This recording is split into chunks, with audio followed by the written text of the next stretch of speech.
Right, welcome to this Codex review for the brand new Tau Codex. It's Tau Empire.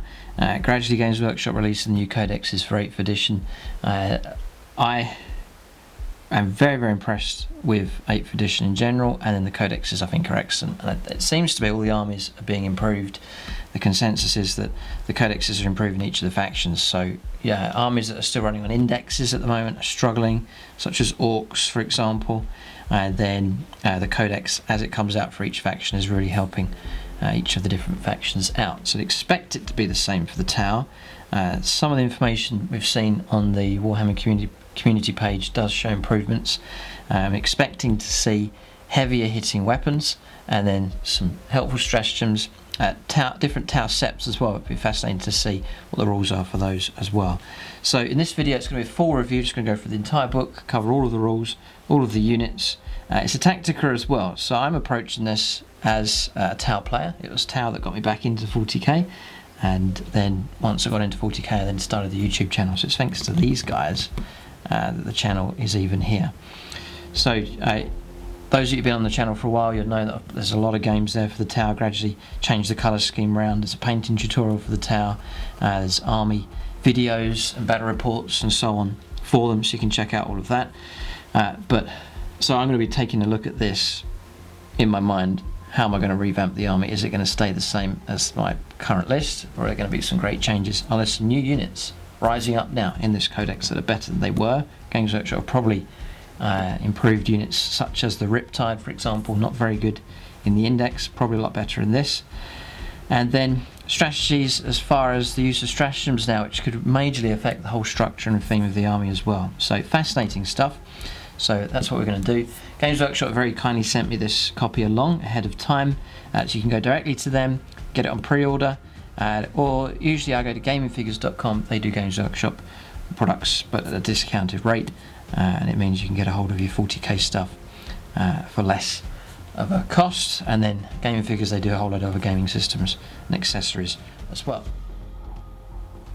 So front cover artwork, just the usual presentation for these new codexes. They do look very nice indeed. Inside artwork here, that'll probably be for us to see. So they've gone for a different colour scheme now. You'll notice for the Tau, Games Workshop have moved away from sort of the desert sand kind of colour scheme, and have gone for this ice colour here with this spot red colour as well, and this sort of icy effect.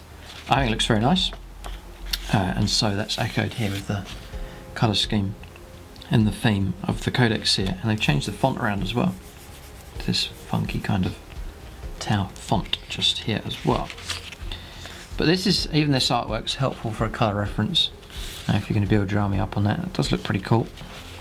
I think the white might, well, no, with the white you could spray the model white and then just put your chipping and weathering straight onto it. So actually, if you're clever, you can actually do that colour scheme quite quick.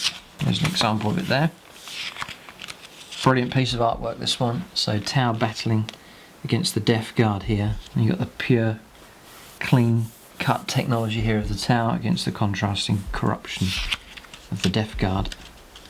May well be a battle report that we see in the future. Possibly on the channel. So background information here, mixture of new and old artwork here. That's one of the classic pieces of artwork just there. This is the art of war, how they fight their battles, destiny to rule the stars. Codex is now full of background information, loads and loads of information. Contact with the Imperium, we were reading about that in the previous codex. A new age of ascendancy. I wonder if any new technology has been introduced. I doubt it. Because this is just from index to codex. I don't think there's going to be new. I could be wrong on that, but it'd be interesting to see if there's any. Those rules are going to be changed. But any new technology, we'll have to see. There might be a little bit introduced. Septs of the third sphere, fate of the fourth sphere, new horizons, new dangers. Septs of the fifth sphere, and then a burgeoning empire. Language and culture, that's the old alphabet, yeah, they've still kept all that inside the codex here. Tau military organisation, so if you want to go fluffy you really can. Base units on the whole structure. This is interesting. Markings of the firecast. This is all very, very helpful stuff here. Very good painting reference. Oh wow, this is cool. This is nice. Very good. So the classic, I like this variation here. It's the desert scheme, but it's the zigzag, different tones of colour in there, like an army camouflage skin. Looks nice. This one looks nice with the blue. See, that's how I've done my tower. A prime colour, main colour, and then usually a brighter spot colour of some kind. It seems to work really good for the tower. So in this case, like a stone colour here, and then this nice sort of electric ocean blue colour. That looks good. We can go totally different here. They've got the green and cream colour just there. Always did like this one. This blue with the orange spot colour. Does look good. You really can choose a really cool colour scheme for tower. So you've got a real license to do exactly as you want. March of Conquest. That's the inside cover artwork here. Fighting here against Raven Guard. Shadow Sump. Right, then your different unit types. So commanders, Ethereals, Owen Var, Owen Shi, Farsight here. Give you a real different style of tower. It's cool that's included in there, more of a in-your-face close combat, close range sort of sept there that you can play.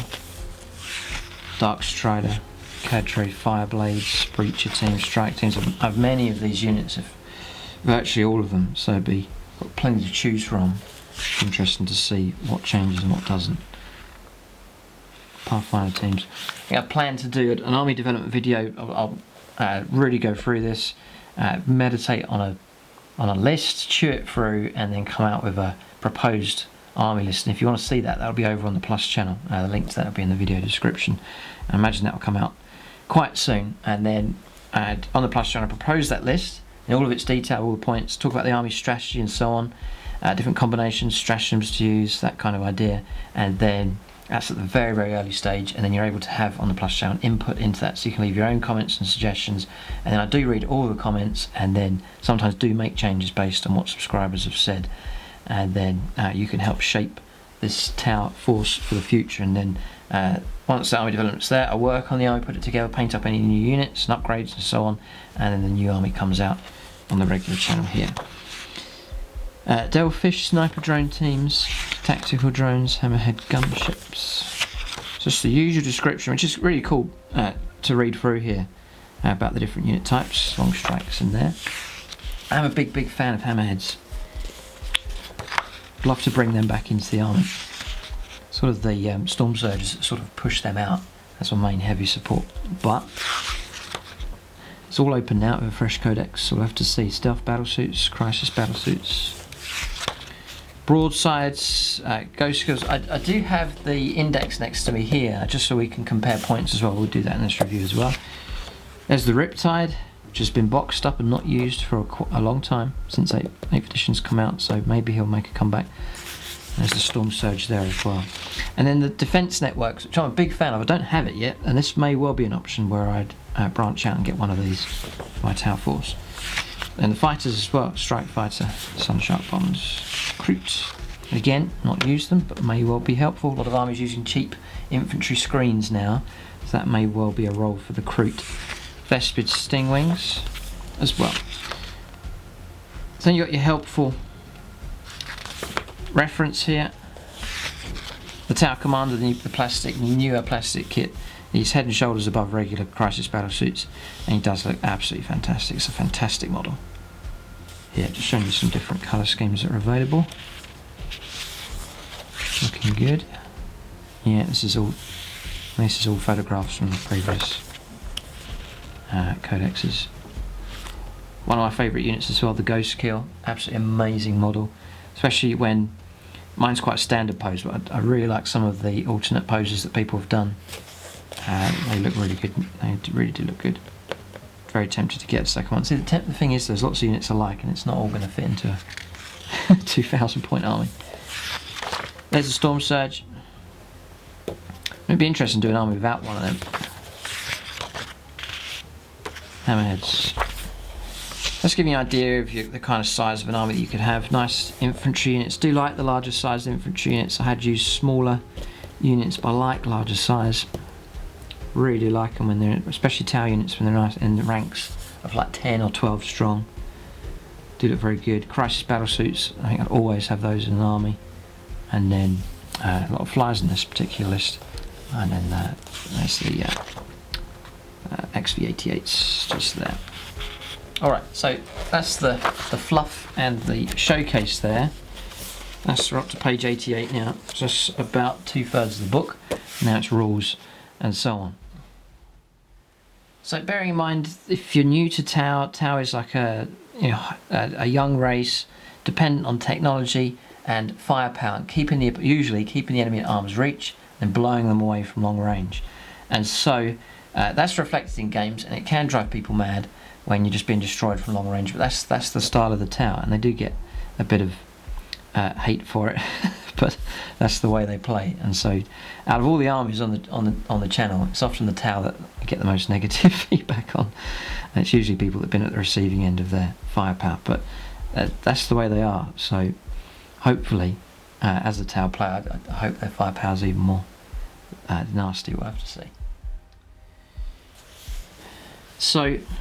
The rules for septs here then hasn't really changed compared to other codexes. It's just the same. You just replace where it says sept here in the unit entry.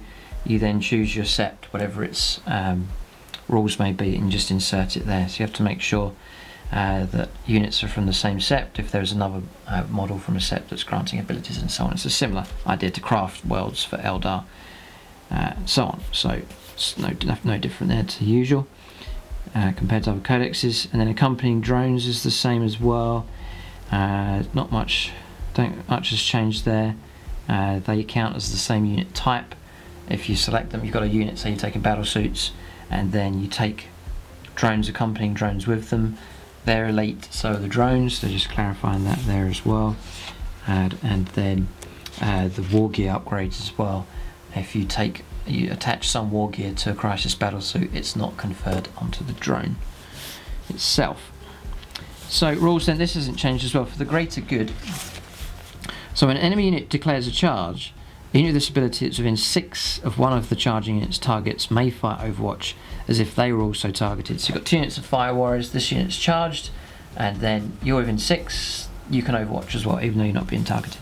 So Tau more dangerous than Overwatch if they're tightly packed. So it encourages you to tightly pack your army, which most 8th edition armies now do cluster together. So there's that mutual protection just there. Once you've fired that Overwatch, I'm talking about the supporting unit, you can't fire it again, so that's remained the same as well. You've got Master of War here for Tau commanders. So once per battle at the beginning of your turn, a single commander from your army can declare either Kuyon or Montcut. So you've got to choose between one or the other. You don't play each of these once, it's one or the other. They're actually pretty cool, and I think probably going to be easy to forget, so I need to remember that these are available for a commander. So Kuyon, until the end of the turn you can reroll failed hit rolls for friendly units within 6 of the commander, but these units cannot move for any reason. Okay, so that's pretty good. Yep. So until the end of the turn, reroll failed hit rolls. So that's combat, and for shooting as well. But helpful. Difficult though because you can remain still. It's like I'm thinking of battle suits, for example. Not going to happen too often, but it could help things like infantry. If your commander's behind them and there's a load of stationary infantry, reroll hits is pretty good. It's very good. Montcut, friendly. Sept, whatever sept units within 6 inches of the commander can both advance and shoot as if they hadn't moved this turn. So a sudden burst of speed and no penalty to your shooting. Unless otherwise stated, you can only use the Master of War ability once per battle, irrespective of how many models in your army have this ability. So if you take 2 commanders, you can still only use it once. So I imagine that's easily forgotten during a game, but that's a good resource to use. Just that, it's actually pretty helpful. Alright, so commander Shadow Sun is the first entry here. She's 167 points in the index, and she's 167 points here as well. Power level 9. Some subscribers have been asking me to cover the power levels as well. So power level 9 for Commander Shadow Sun. Movement 8, 3+ weapon skill, 2+ ballistic skill, strength 4, toughness 4 and 5 wounds and 4 attacks, leadership 9 and a 3 up save. It's a very good stat line. Then we'll cover the drones in just a moment. So Commander Shadow Sun is a single model equipped with 2 fusion blasters, and that is deadly. She may be accompanied by up to 3 command drones, and up to 1 MV62 command link drone, up to 2 MV52 shield drones. Only one of this unit can be included in your army. So you pay that price. God, that's just for the model, 167, and then you've got to add the drones on top. So yeah, expensive enough.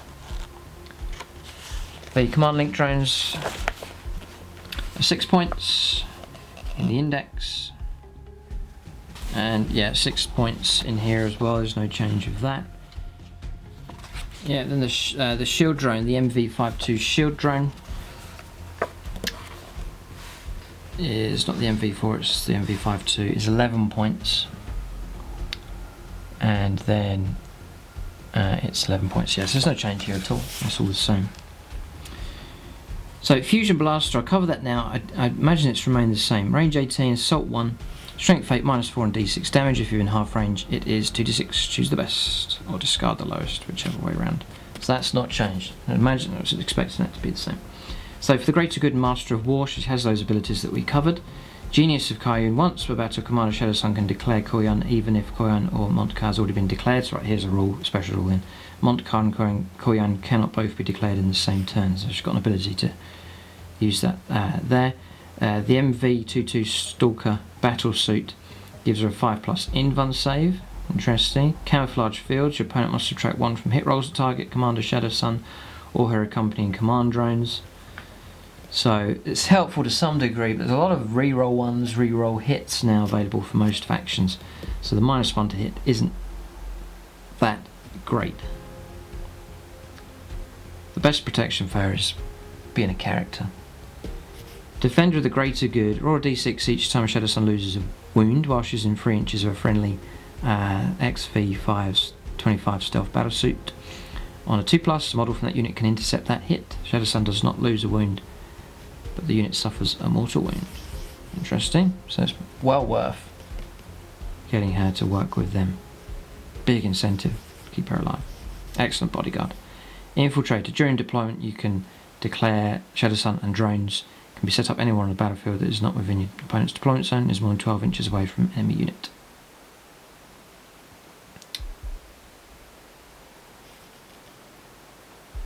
Oh, during deployment.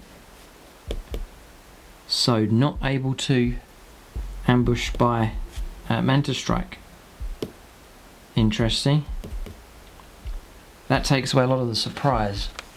See, when you're in Manta Strike and you're deep striking down, you can appear wherever you want, and that's a lot more difficult to deal with. But this one, she has to deploy, and then once you know where she is, you can react a lot easier. So not so keen. That she is expensive. You start adding drones on top, you're pushing past 200 points, fully equipped. No, so it's put me off Shadow Sun. It seems to be not quite so good here. Abilities, and see what the drones can do. They have for the Greater Good as well. Shield Generator, they have a 3+ invuln save. In addition, roll a d6 each time a drone with this ability loses a wound. On a 5+, that drone does not lose a wound. Cool. Okay. Command Link. If a friendly command link drone within 3 inches of Commander Shadow Sun is part of your, at the start of your shooting phase, nominate a single friendly Tau Empire unit within 12, such as a stealth team, for example. Reroll hit rolls of 1 for that unit to the end of the phase. So a bit of help, not bad. Drone support. When a unit is set up on the battlefield, any accompanying drones are set up in unit coherency with it. From that point onwards, the drones are treated as a separate target. Right, so that's the same rules there. It's difficult that because they can just be picked off. I've noticed that happening So it should be hard to get Shadow Sun right in a game. You know, it's a character that's best protected behind stuff, but then to use her effectively, she needs to be in front of stuff. If you know what I mean, she needs to be up close to use those fusion blasters and so on. And by doing that, often she'll be too close to the enemy and get shot up. So, not sure about that. Save your protocols. If a sept infantry or sept battle suit within 3 inches, this is why you've got to keep your septs the same. Otherwise, it looks like drones. If they're in a different sept, they're not able to protect you here. Within 3 inches of a friendly sept drones unit is wounded by an enemy attack, roll d6. On 2+, you can allocate that wound to the drones to the drone's unit instead of the target. If you do so, that drone's unit suffers a mortal wound instead of the normal damage. So you allocate the wound. Let's get this right here. So you've got drones within 3 inches. It's wounded by an enemy attack. Roll d6. On 2+, the wound goes to the drone. So, it's a wound, not an unsaved wound.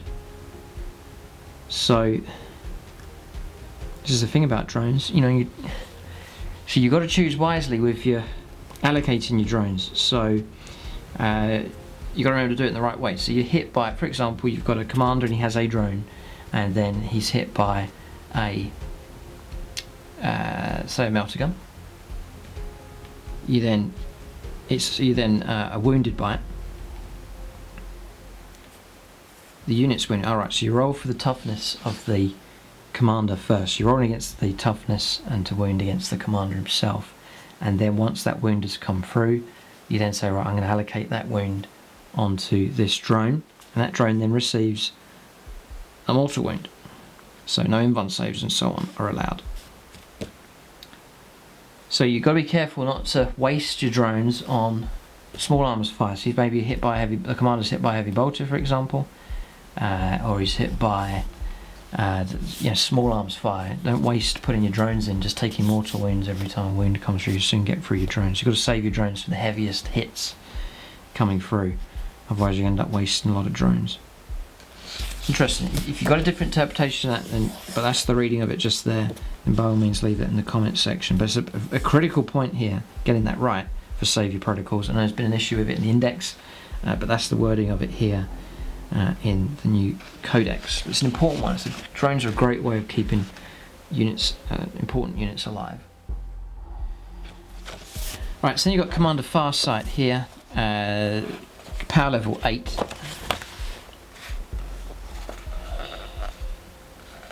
He's 151 points here in the Codex. Same points cost, no, it's not changed from the index. Power level 8, movement 8, weapon skill, ballistic skill 2+, strength 5, toughness 5, 6 wounds, 4 attack, leadership 9 and 3 up save. It's a brilliant stat line, it really is good. He's equipped with a high intensity plasma rifle and the Dawn Blade, only 1 per army. So the high intensity plasma rifles range 30, rapid fire 1, so 15 inches you get 2 shots, strength 6, -4 and 2 damage. The Dawn Blade is a melee weapon, +3 strength, so he fights at strength 8, it's -4 and D3 damage. The Greater Good, Master of War. The Genius of Montekar. Once per battle, Commander Farsight can declare Montekar, even if Karyon or Montekar has already been declared. So it's similar rule to this one. The Way of the Short Blade. You can reroll hit rolls of 1 for friendly Farsight enclaves units within 6 of Farsight in the fight phase, or any phase if the target is an Orc unit. Okay. Manta Strike. This is where you can deep strike down. At the beginning of your turns, remember you have to do it before the end of movement phase in turn 3, otherwise the unit's destroyed. But turn 1, end of movement phase in turn 1, 2 or 3, you can Manta Strike down as long as you're over 9 inches away from enemy models. Fantastic ability there for the Tau. So he has that. And Shield Generator 4+ invuln save for him. And a beautiful model as well. Really nice model. So, if you want a more aggressive style Tau, then the Farsight enclaves are a good idea. So, a regular commander then in a XV8 Crisis battlesuit is power level 7. He's 72 points to start off with. He was 76 in the index. He's dropped a little bit in points, a couple of points being dropped. Movement 8, weapon skill 3+, ballistic skill 2+, strength 5, toughness 5, 5 wounds, 4 attacks, leadership 9 and 3 up save. Not too many wounds, 5 wounds, it's okay. He's equipped with a burst cannon and missile pod. It can be accompanied by up to 2 tactical drones. So it looks like things have remained pretty much the same here. The burst cannon, range 18, assault 4, strength 5, AP 0 and 1 damage. Not really been impressed by that. Missile pod is range 36, assault 2, strength 7 -1 and D3 damage. And not too impressed by that one either. Still think the fusion blaster's gonna reign supreme here. Depends, we'll see what kind of stratagems and so on you can use for this. So this model may replace its burst cannon. We're going to take a while on this one because we're going to cover a lot of the upgrades and so on. This model may replace its burst cannon missile pod with 2 items from the ranged weapons and or support systems. This model may take 2 additional items from the ranged weapons or support systems list. That's 4 in total. This model may take an XV8 02 Crisis Iridium battlesuit, increasing its save characteristic to a 2-up save. And that looks about it.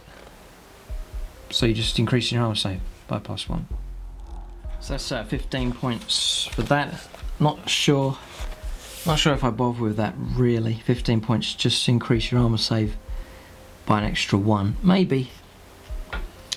Depends if you have spare points, but I reckon to save points for other stuff, I wouldn't bother with that. But that's the option you can take. There's no restriction on your movement and so on, so it's helpful enough to have that. Manta Strike available for him, so deep striking down, very cool to have him, especially as a character. You can take him, some Crisis battlesuits, deep and strike them all down, do some brilliant ambushes, especially with fusion blasters against vehicles and monsters and so on. So this is the point we'll look at the ranged weapons. We'll cover a lot of that war gear here. So this would be fascinating to see if any of these are any good.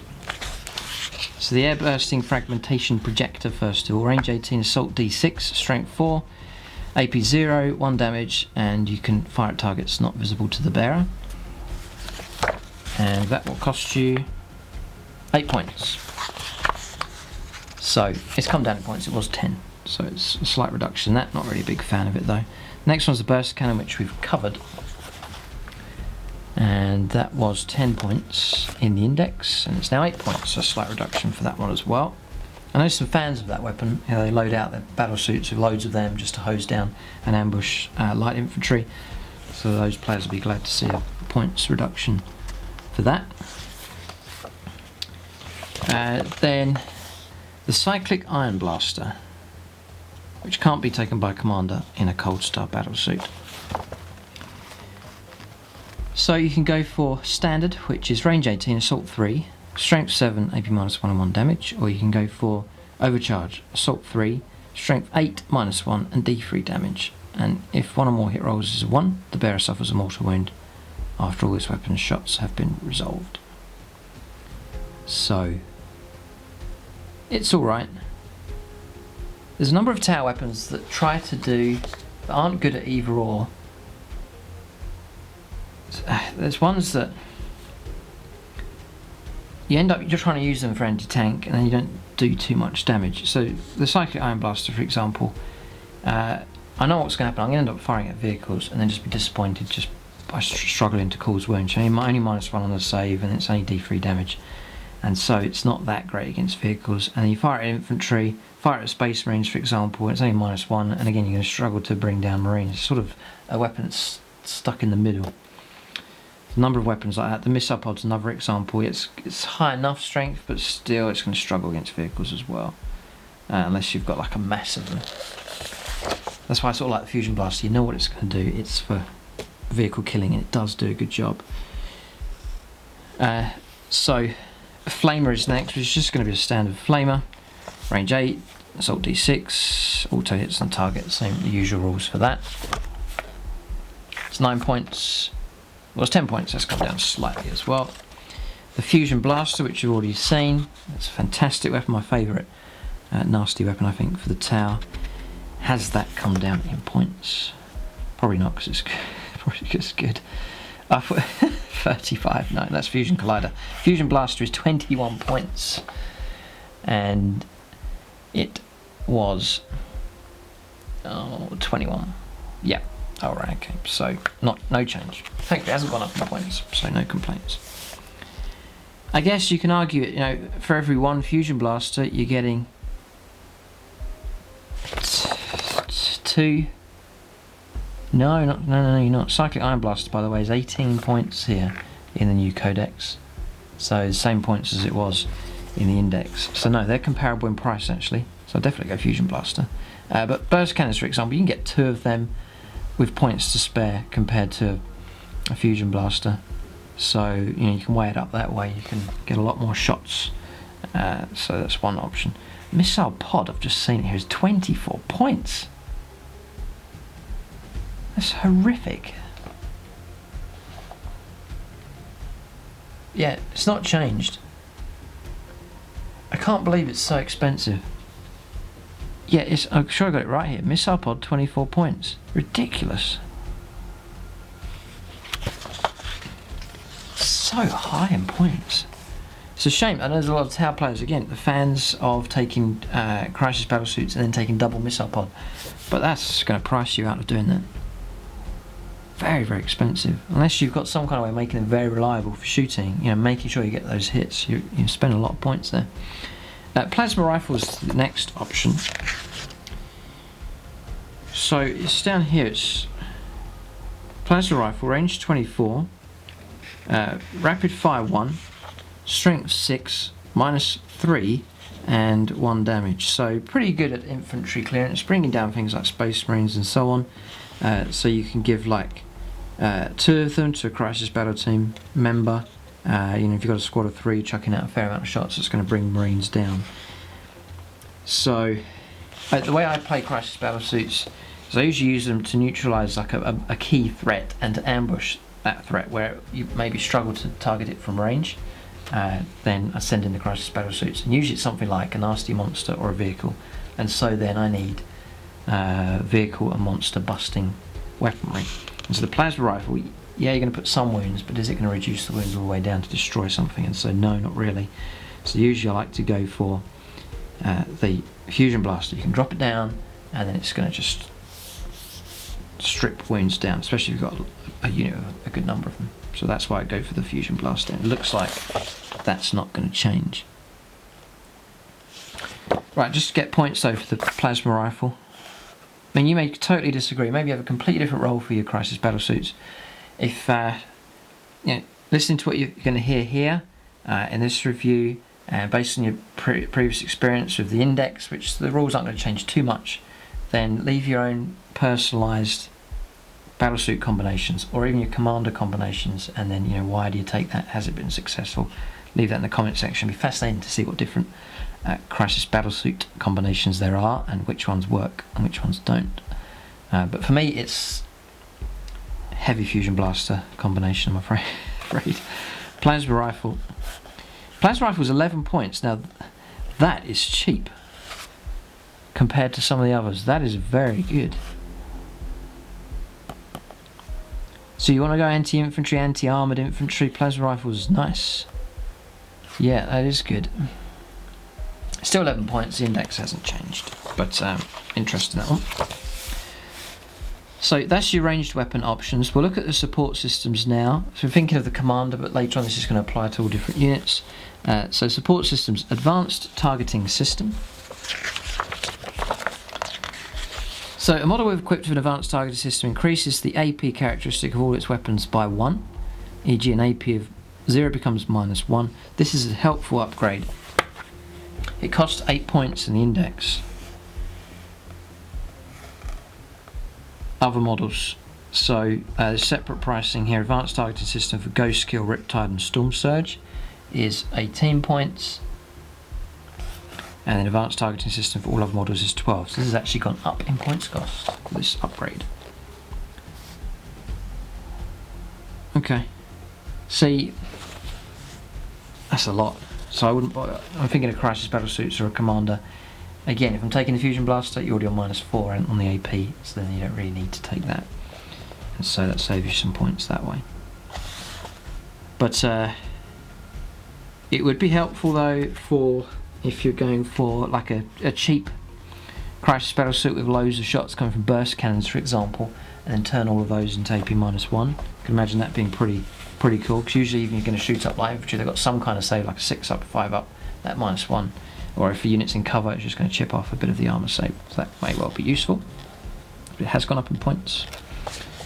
Next one's a counter-fire defence system. It's 5 points here in the index. It's 10 points here in the new Codex. A model equipped with a counter-fire defence system rerolls failed hit rolls with fire and Overwatch. Maybe. Yeah, okay, so that's the rules for that, but it's twice the cost it used to be. So the tricks and toys here costing a lot more. The Iridium, which you've already seen. The drone controller is 5 points here, nice and cheap, and 5 points in the index. That hasn't changed, thankfully. That's good. So a drone unit within 6 of any friendly models equipped with a drone controller add 1 to their hit rolls. So yeah, it's helpful enough. Yeah, okay, so that's worth bearing in mind. Pretty good. Drone units within 6 of a friendly models equipped with a drone controller add 1 to the hit rolls. So only one of your models could take this. So a commander, for example, or one of the members of a crisis battlesuit team, and then all drone units get that. So that's a cheap upgrade and worth doing if you can a lot of drones. So usually I like to try and protect my battlesuits with a nice lot of drones, and so that is an option. Cool. So you've got early warning override is next.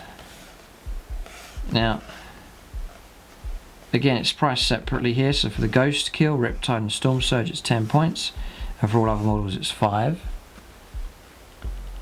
It's 8 points here in the index. Interesting, so you're saving points now in the Codex for this one.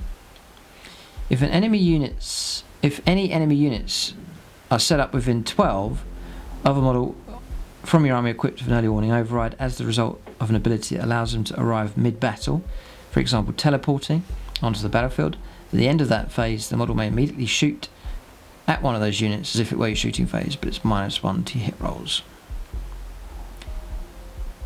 Yeah, I like that upgrade, that's cool. One that's probably worth giving to your commander. Yeah, no, pretty good, okay. That's a pretty good one. And quite affordable as well. Okay, so multi-tracker next. It's 10 points, it's just a flat 10 points now in the Codex. And then it used to be in the index, it used to be multi-tracker, Ghostkeel and Stormsurge was 10 points. And then for all other units was 2 points. Oh no. These upgrades are all costing too much. Multi-tracker, reroll hit rolls of 1 in the shooting phase for a model equipped with a multi-tracker if it fires all of its weapons at the same target, and that target contains 5 more models. There's loads of parameters to this now. Oh boy. So reroll hit rolls of 1 in the shooting phase for a model equipped with a multi-tracker if it fires all its weapons at the same target, and that target contains 5 more models. Oh, tragedy, there's loads of parameters here added to this. So no, I was thinking maybe you expect a new Codex, everything's cheaper. Nope, not the case for these tower upgrades. So I'd pick and choose these very carefully, because you're ending up paying out more than you used to for a lot of these. And I'm not sure if I bother with that one either.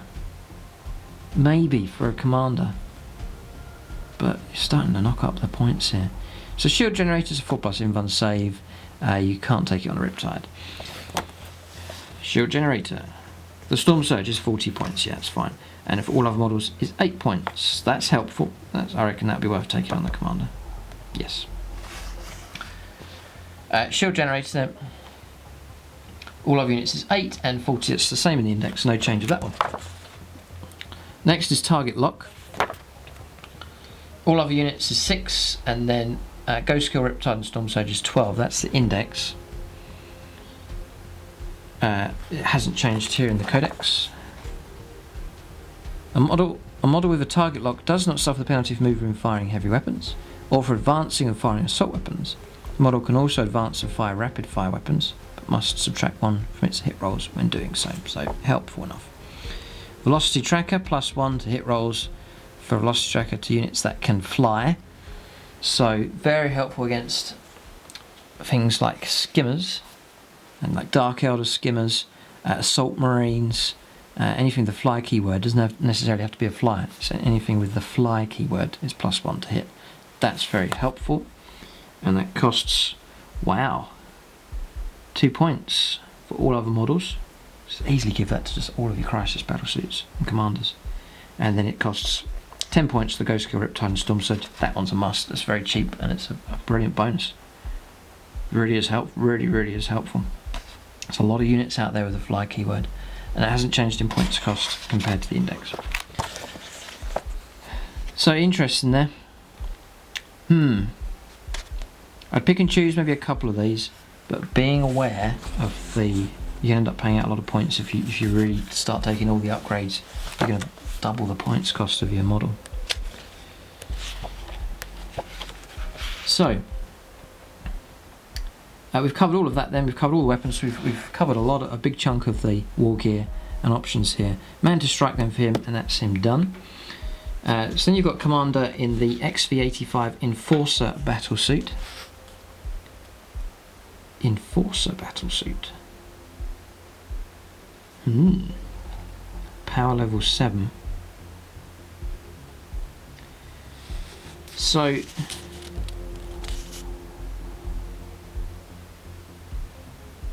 right. So I'm just wondering. Yeah, let's go to this here. Coldstar XV8. So I'm guessing it's not too much of a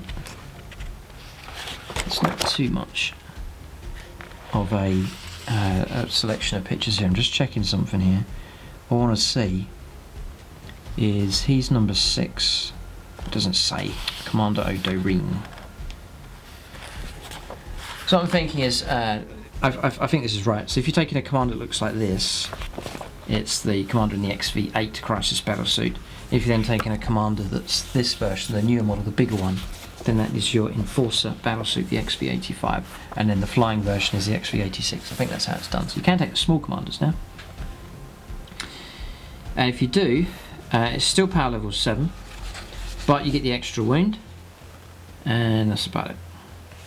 So slight variation there. So that's probably the one that I'll go for. I have that model painted up, the newer model, which does look really nice. So that will cost you XV85 Enforcer is 76 points. You pay an extra 4 points basically for the extra wound, which I think is worth it, definitely. Now you can go for 2 support system range weapons and 2 additional, and that is it. So just a slight variation on that one. Then you got the Coldstar battlesuit here. It's 20-inch move, and then the same stat line, does get the 6 wounds, and that's it. But it comes with this high output burst cannon, range 18, assault 8. That might be one that's worth giving the -1 on the AP, the advanced targeting system, giving it to him. So assault 8, strength 5, 0, and then 1 damage. And the missile pod as well. Yeah, that upgrade will work good on him. You may replace the high output burst cannon and a missile pod with 2 weapons from the range weapons. Right, so you can swap in and out with weapons for him now. Cool, and he can take 2 additional. So very adjustable now. Excellent news for him. Very quick, 20 inches. Cool. And then you can take the additional 2 as well. Coldstar. When this model advances, add 20 to its move characteristic for that movement phase instead of rolling a d6. Is this a bit scary now? Because if he's variable,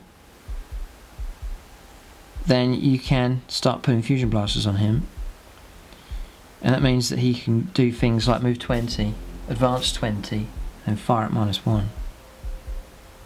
That's horrific. He's a killer.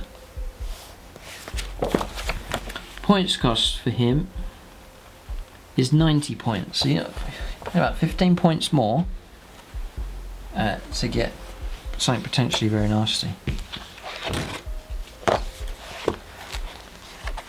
I just want to check here for the town. I'm pretty sure the reason why I didn't go for him. Yeah, see, in the old index you're restricted. This model can take up to 2 items from the support systems, and that was it. And you were stuck with the high output burst cannon and missile pod, and you were stuck with that war gear, and you couldn't take anything else. But now you can take anything you want. So expect to see, that's my prediction, expect to see these becoming very, very popular. The ability just to move 20 and then another 20 and fire your weapons, and if you take the right upgrades, there's no minus either. Very cool. Right, Odinvar here, so another HQ choice, power level 5. 65 points for him, the Ethereal Guard with 5 points for him.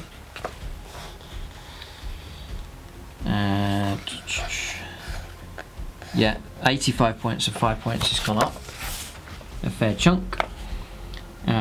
His movement 6, weapon skill 6+, ballistic skill 4+, strength 2, toughness 3, 6 wounds, 1 attack, leadership 9, 5 up save. The Ethereal Guard 3+, weapon skill, ballistic skill, strength 3, toughness 3, 2 wounds, 3 attacks, leadership 9 and 5 up save. The Honor Blade is just +2 strength, and that's it. And that's what the Ethereal Guards are armed with, so don't expect much from them in combat. I never really liked this unit very much, but we'll see what kind of... Oh, you got invocation of the elements here as well. Okay, so failure is not an option. Tower Empire units within 6 may use the Ethereal's leadership characteristic instead of their own. It's leadership 9, helpful. Paradox of duality. When this unit is attacked during the shooting phase, it may add rather than subtract the AP of the attack to its save characteristic, e.g. an AP -1 would provide +1 bonus to its saves. It's kind of weird. Supreme Loyalty. Whilst Odinvar is on the battlefield, you can reroll failed morale tests for all friendly Tower Empire units. Very good. Morale's not such a big an issue now, I don't think. It was more of an issue in 7th.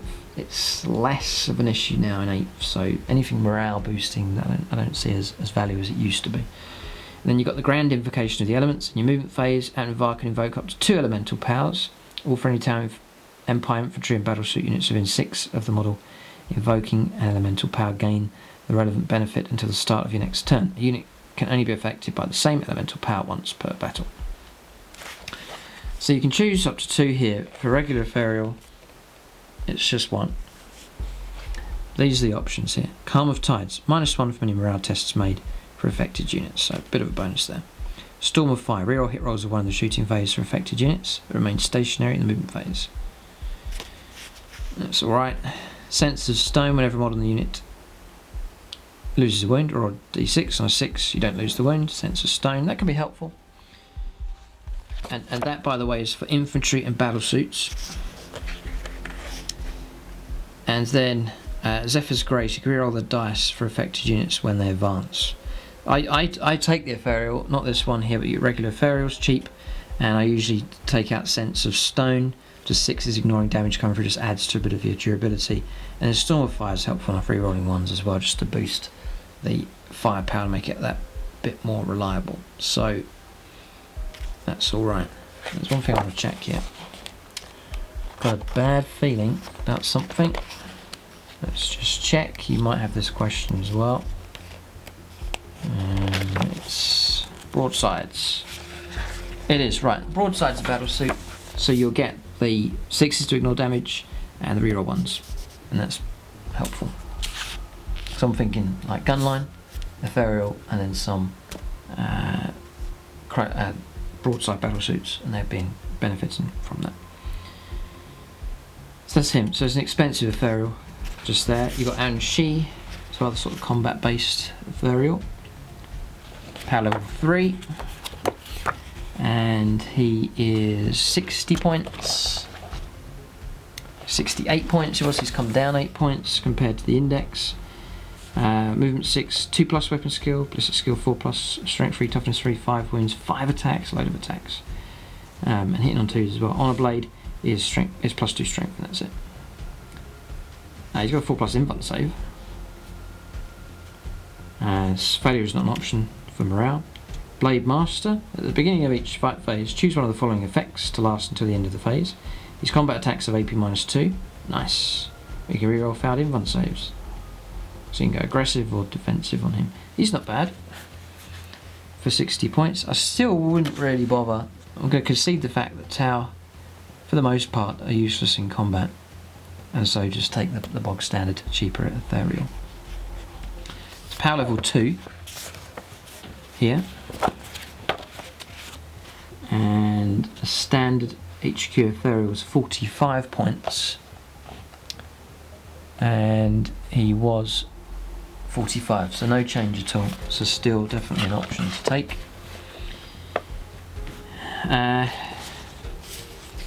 So still movement 6, weapon skill 3+, ballistic skill 4+, strength 3, toughness 3, 4 wounds, 3 attacks, leadership 9, 5 up save. You can take 2 drones. Comes with an honor blade, which is that +2 strength. And it's a 0 point, doesn't cost you anything to take the honor blade. You can take equalizers, you have to pay a point for them, and that will give you strength use at AP -1, and you get an extra attack.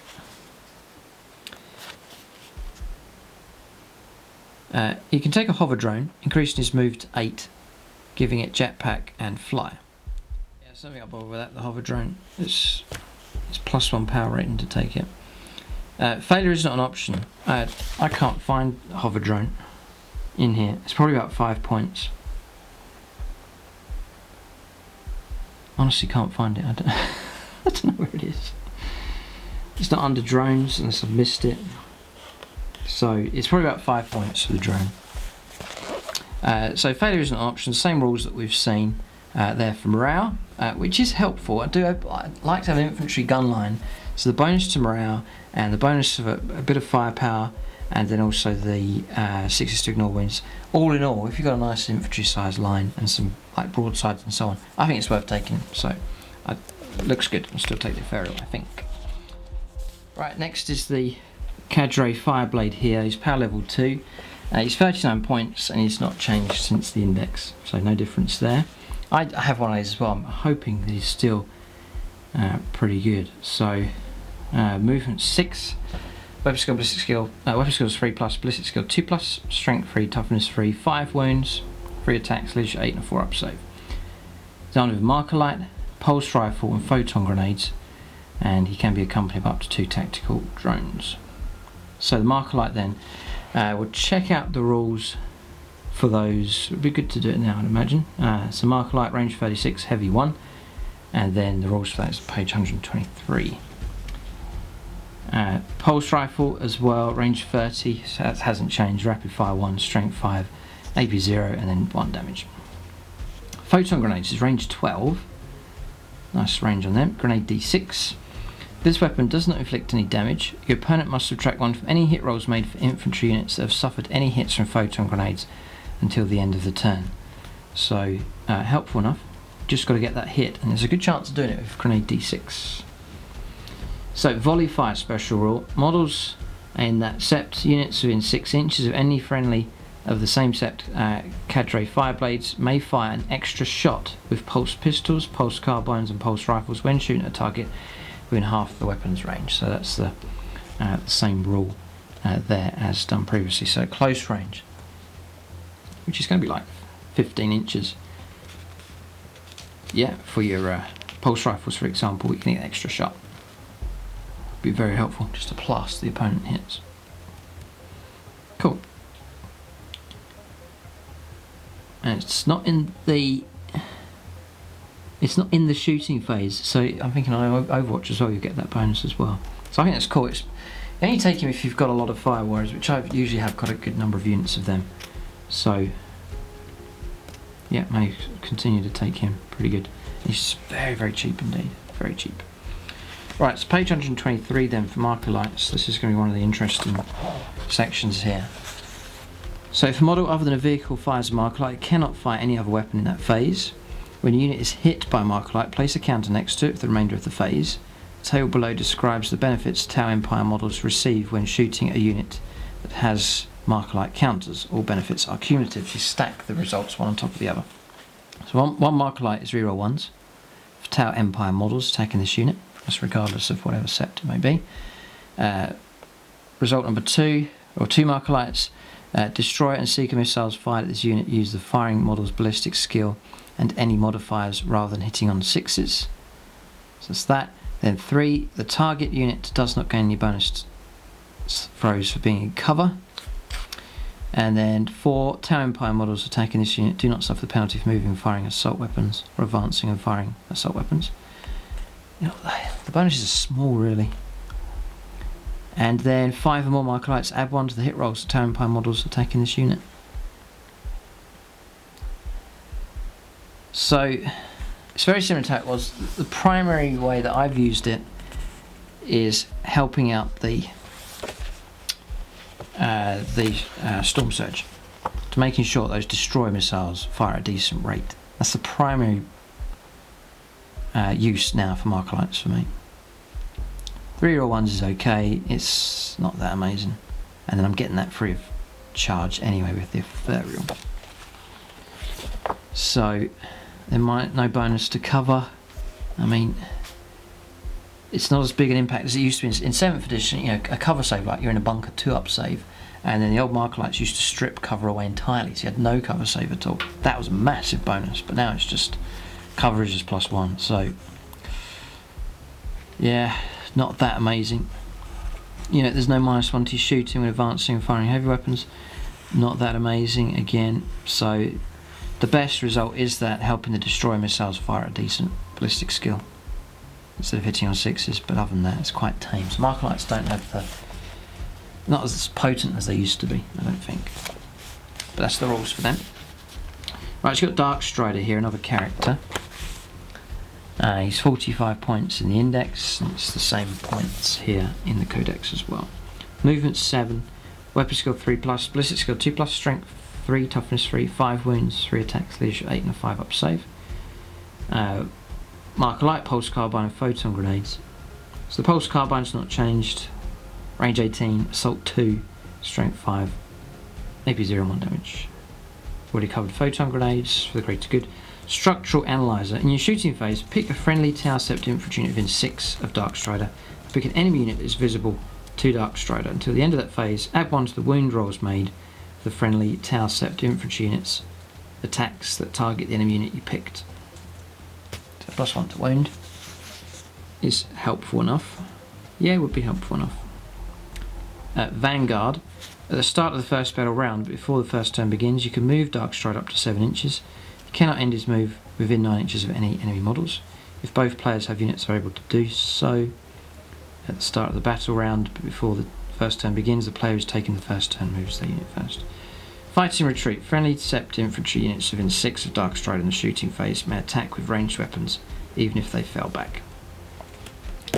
So if that's your style of play as a character to match that, just there, not really, wouldn't really see much use in taking him, but it depends on the structure of your army.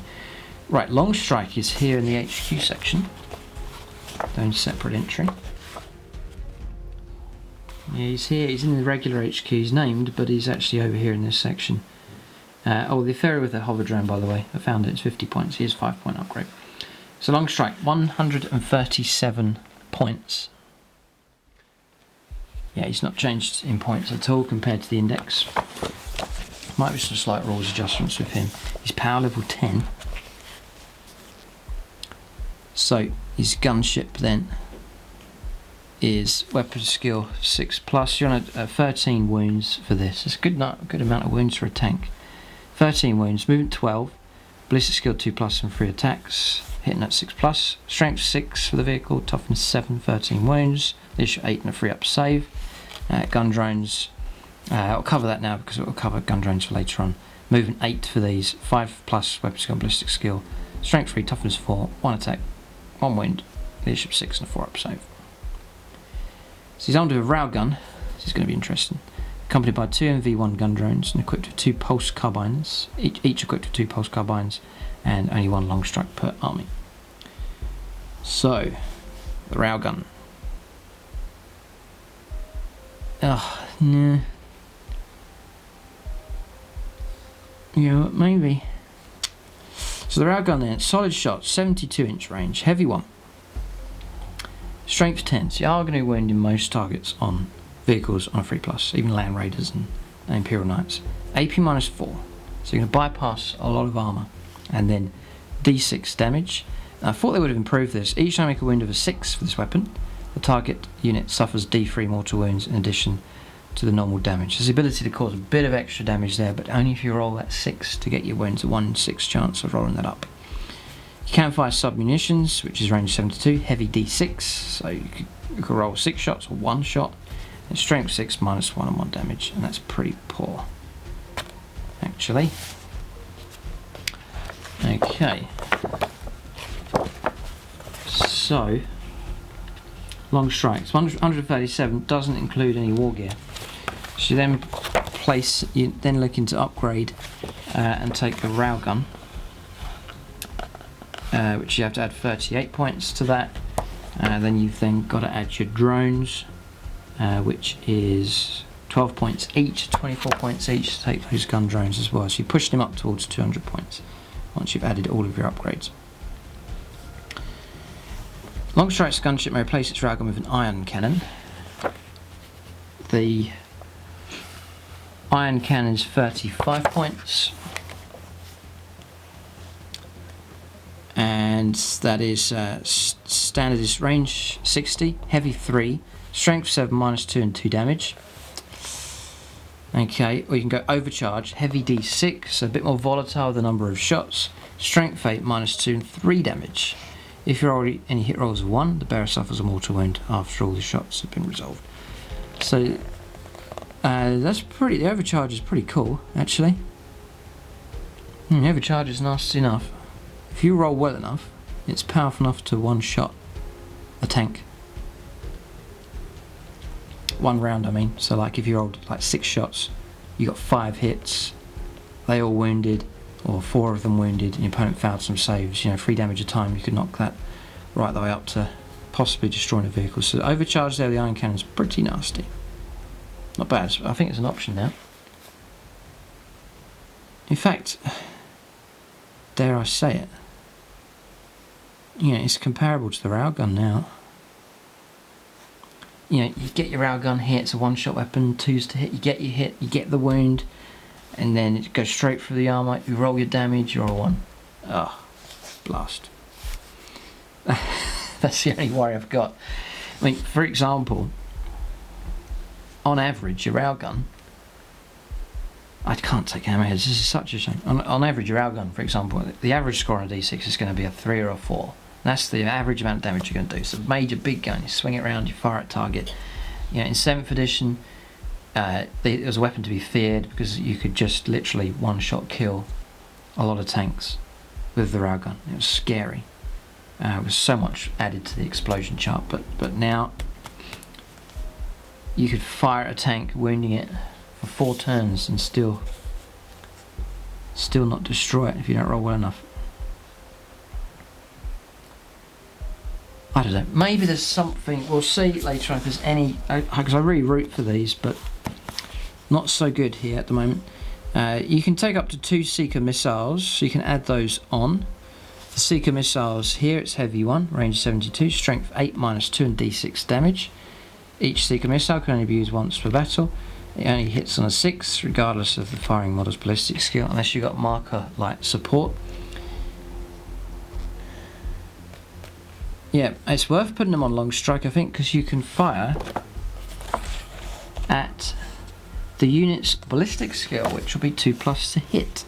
So I would all of a sudden, he does get better with help of Seeker missiles. Now the question is, how much do they cost?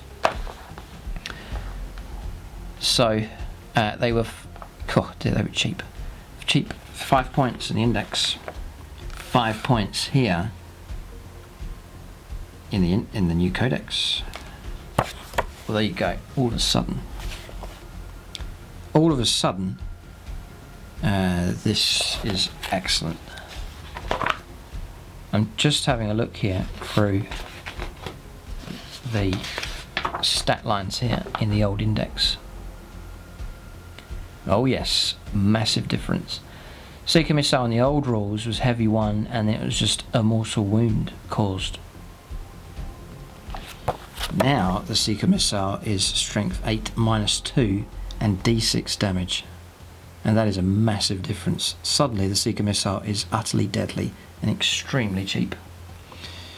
So the key then is to go for Hammerheads with Seeker Missiles, or any vehicle that will take Seeker Missiles, but Longstrike's the most deadly because of his 2+ to hit. So how many can you take? It's oh, up to 2. Okay, so 2 Seeker Missiles on him is an absolute must. And what is that? 10 points. All of a sudden give yourself 2 shots, then 2s to hit. If you get the help from the Markerlights is the key.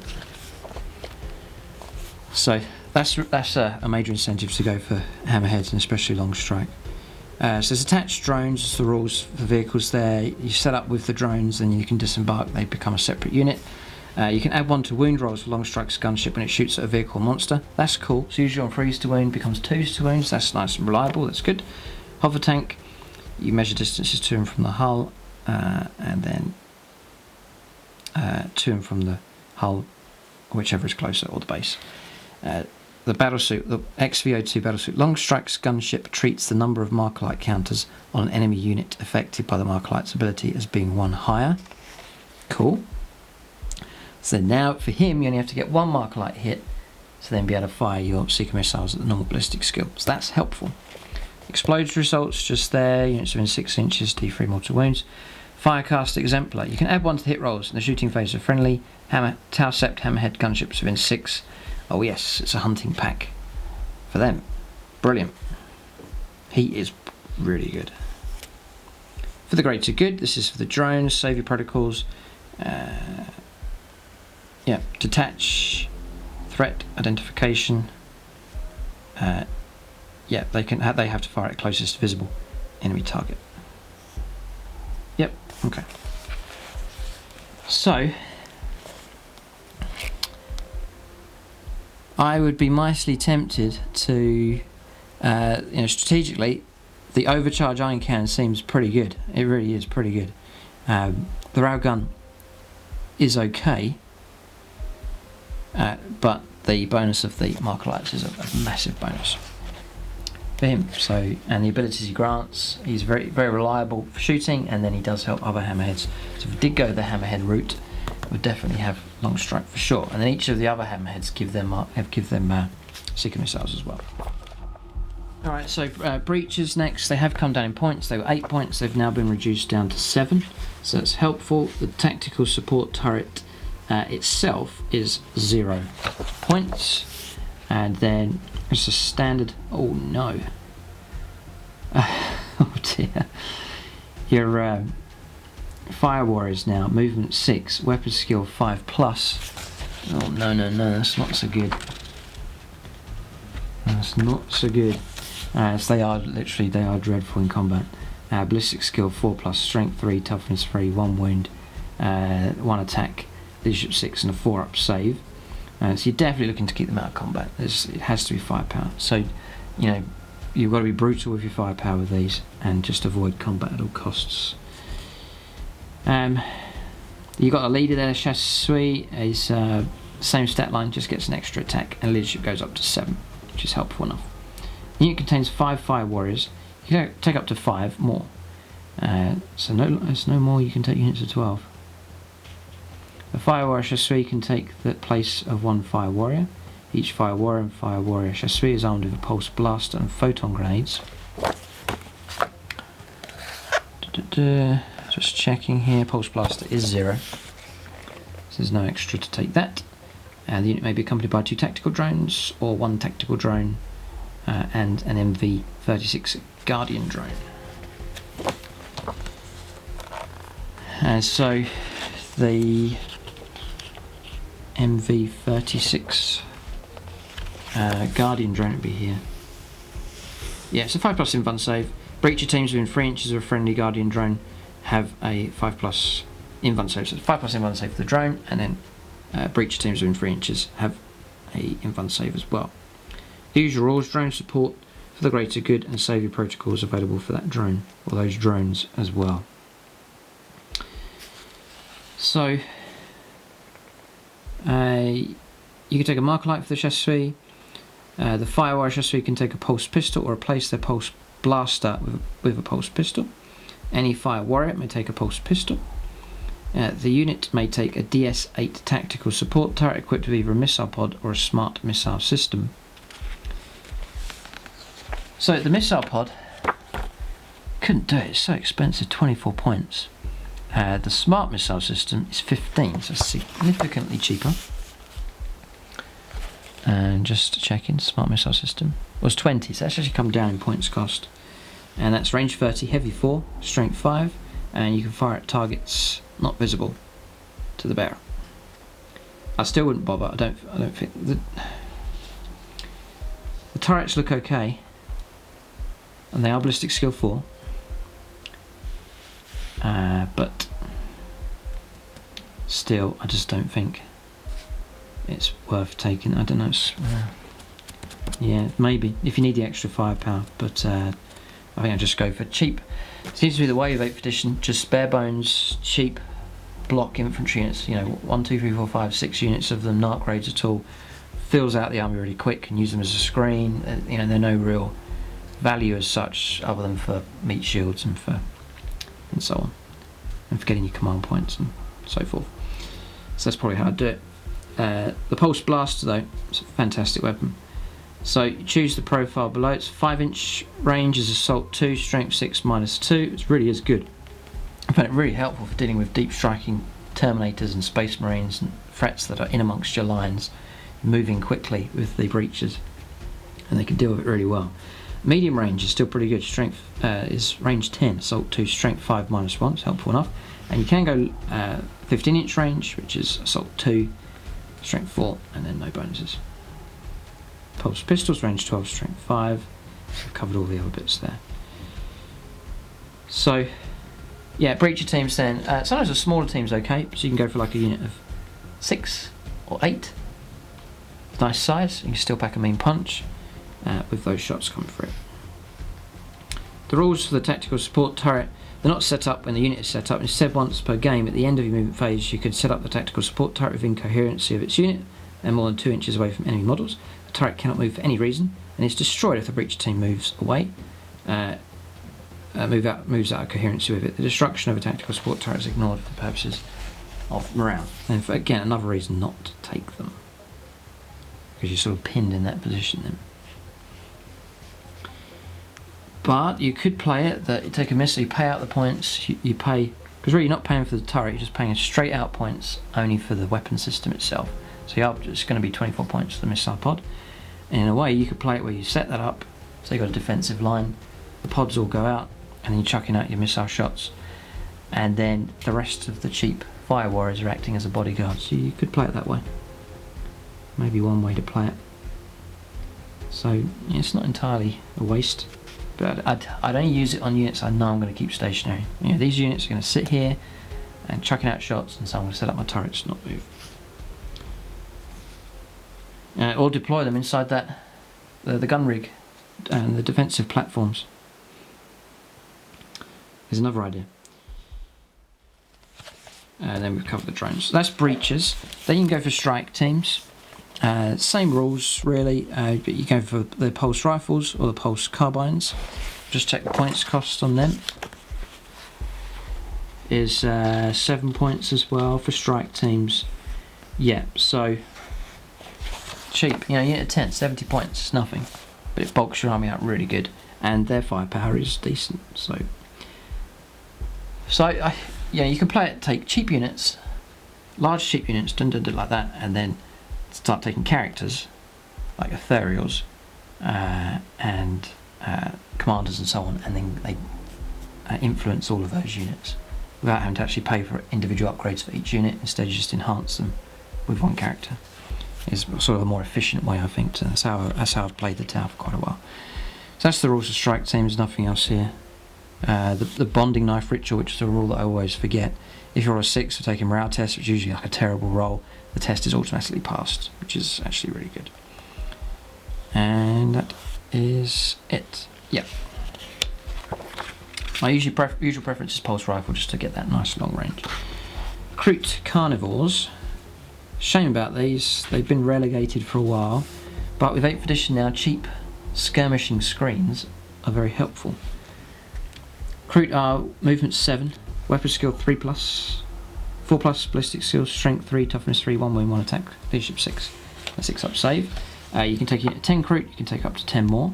Now onto Kroot rifles. Kroot rifles range 24, rapid fire 1, strength 4, like a bolter. It's decent enough. Right, so then they've got stealthy hunters. At the start of the first battle round, before the first turn begins, you can move this unit up to 7 inches. So like a scout move, similar to Sentinels. It cannot end its movement within 9 inches of enemy models. If both players have units, then you alternate. Okay.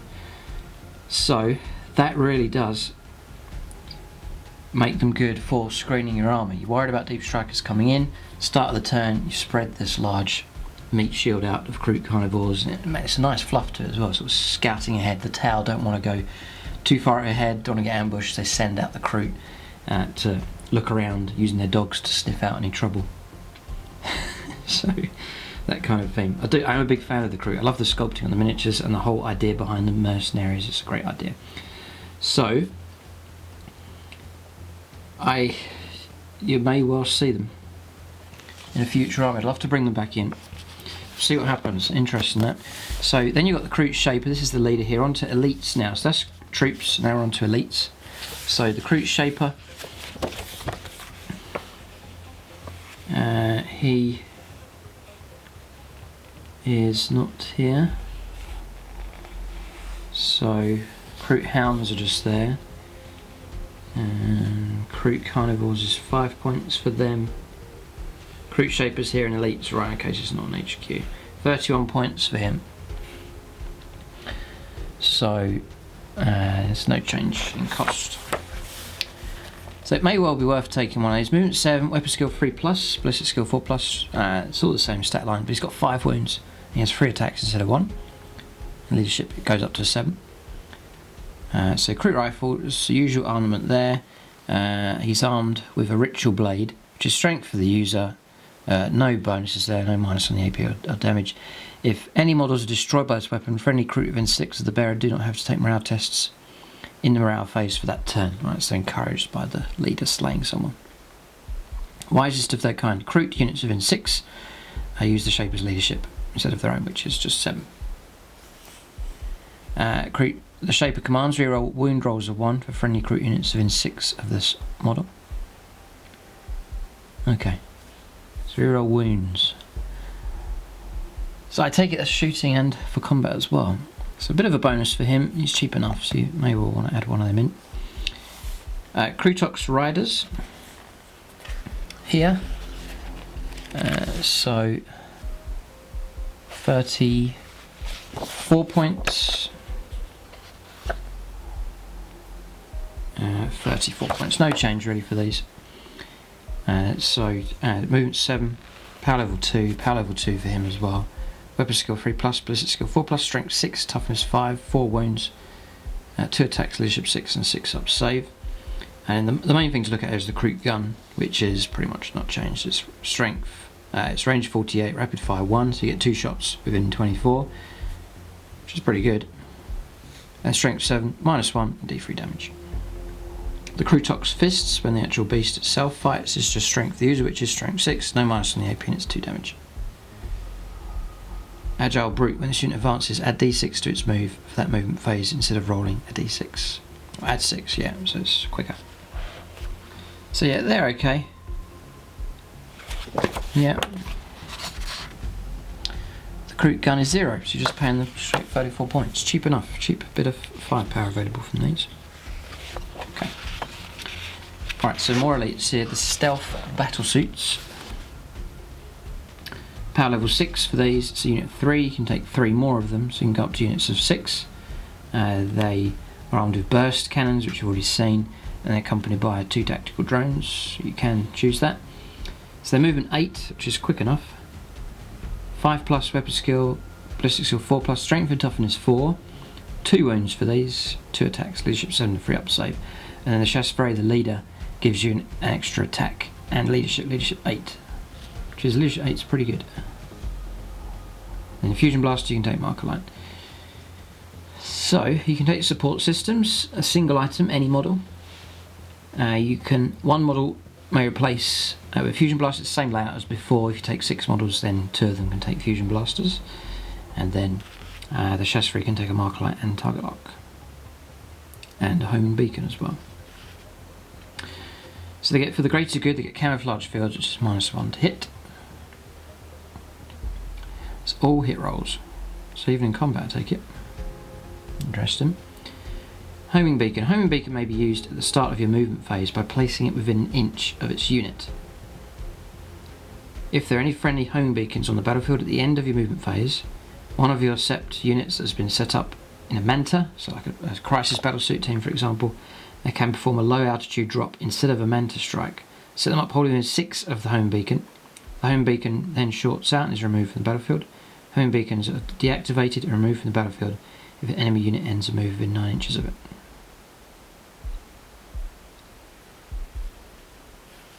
So, the major bonus for that is that you can set up anywhere you want. So it's a major bonus if you're trying to ambush the opponent. You're not restricted to that, you have to be over 9 inches away. So if these guys are scouting ahead and they make contact, you drop the beacon down, and then at the end of your movement phase you bring in your ambush, whatever it is, and it can be like, as long as it's within 6 of that beacon, you can get close to the opponent, close to 9 inches. And that's the potential to land there and then obviously to charge. So home beacon's handy, but quite tricky perhaps to pay that off. You've got to get near the opponent to do it, and there's the danger of being caught out in melee and so on.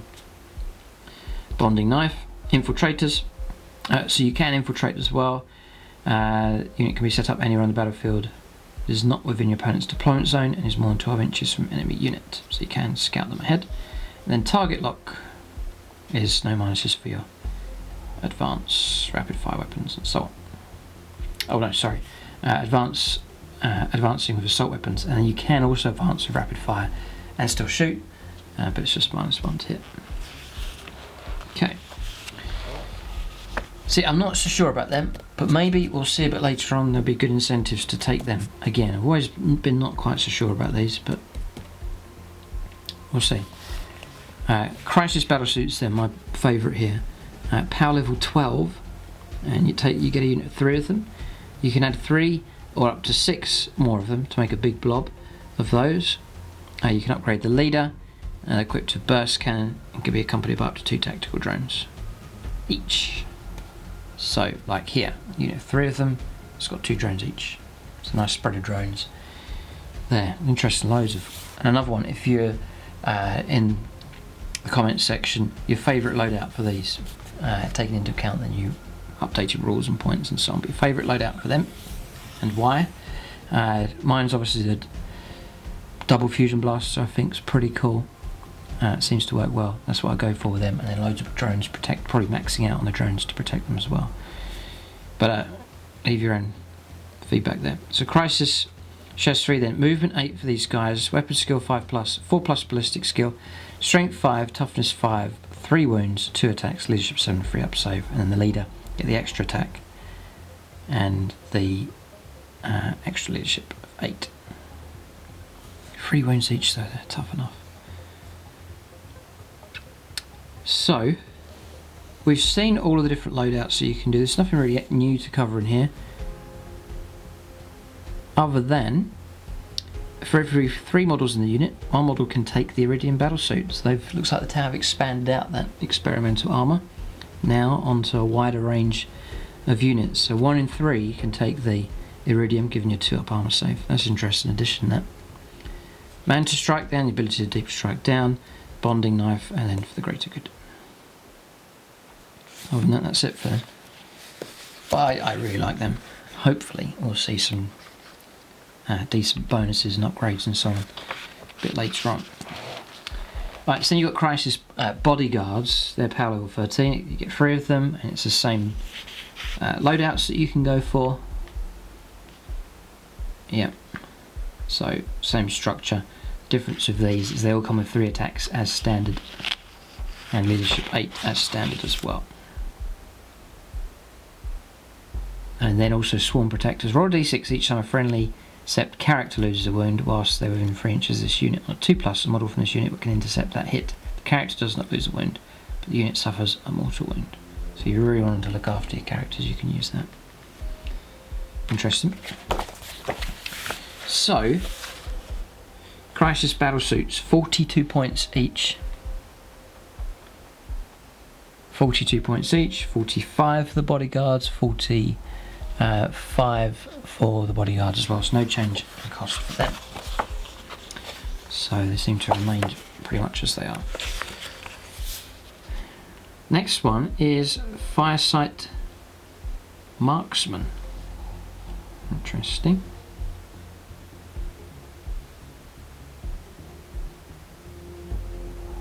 A Firesight Marksman is a single model armed with a Markerlight and pulse pistol. So the Markerlight then is, we've seen it already, it's range 36 heavy 1. Marksman's stealth field. This model adds 2 rather than 1 to its saving throws when benefiting from cover. And then drone uplink. You can have 1 to hit rolls for MV71 sniper drones in the shooting phase when they attack a unit visible to a friendly Firesight Marksman. Now, so you take him as an entirely separate unit now. And his ballistic skill's good, he's 3+.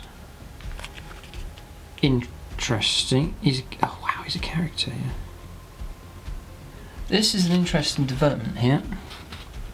So this is your sniper teams. Remember, you get the main guy with his sighting equipment on a base, and then you get usually 1, 2, 3 of the snipers.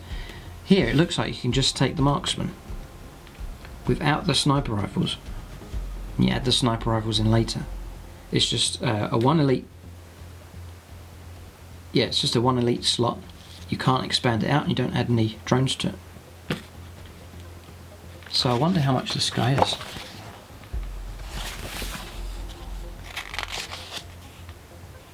Under elites, he's 21 points. The other interesting thing is that this guy's a character.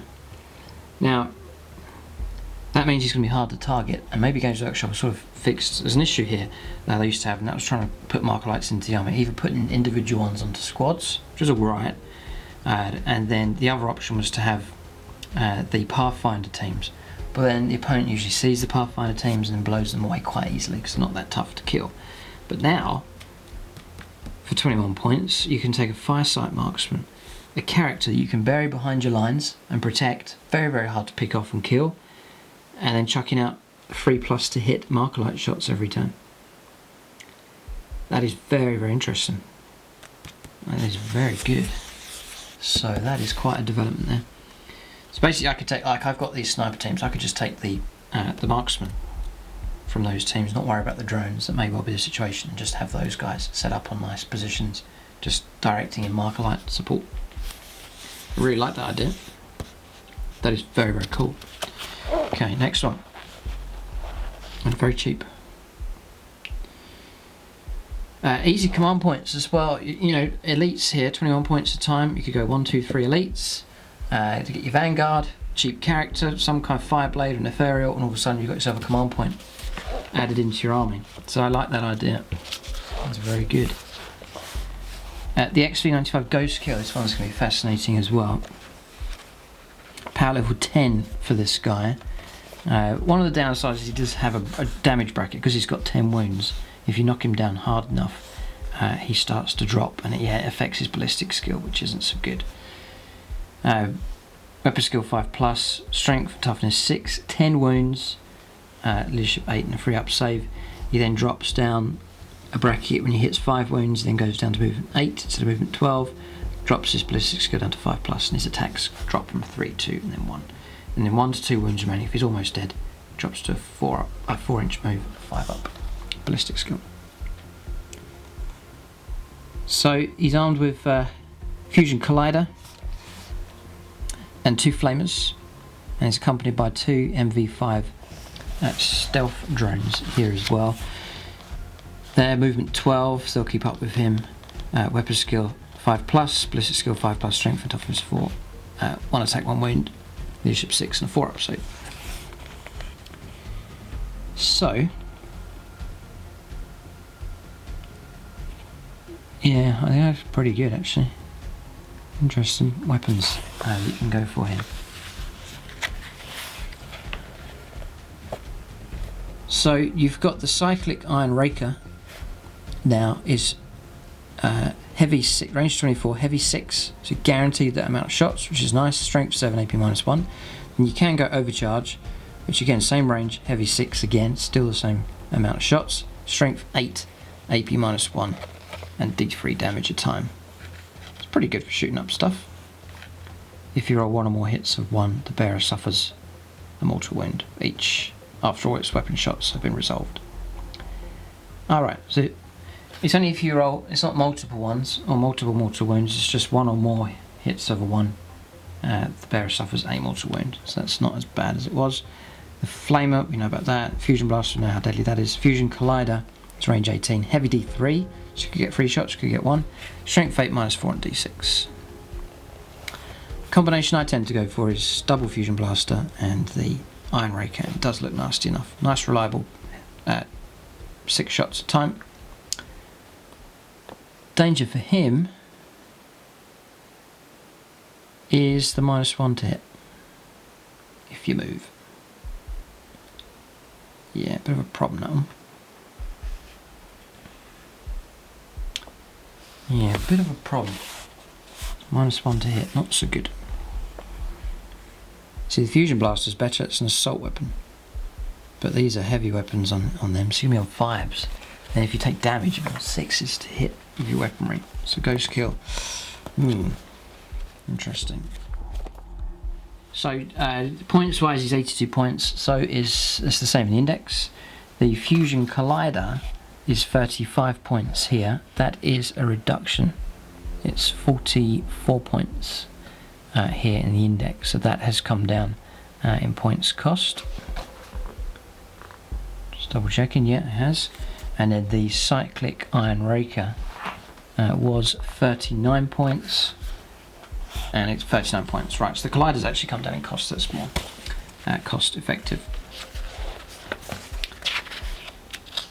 So you may replace the Fusion Collider with a Cyclic Iron Raker. You can replace both Flamers with 2 burst cannons or 2 Fusion Blasters, and you can take up to 2 items from the support systems list. Right, so one of those you're gonna just have to take.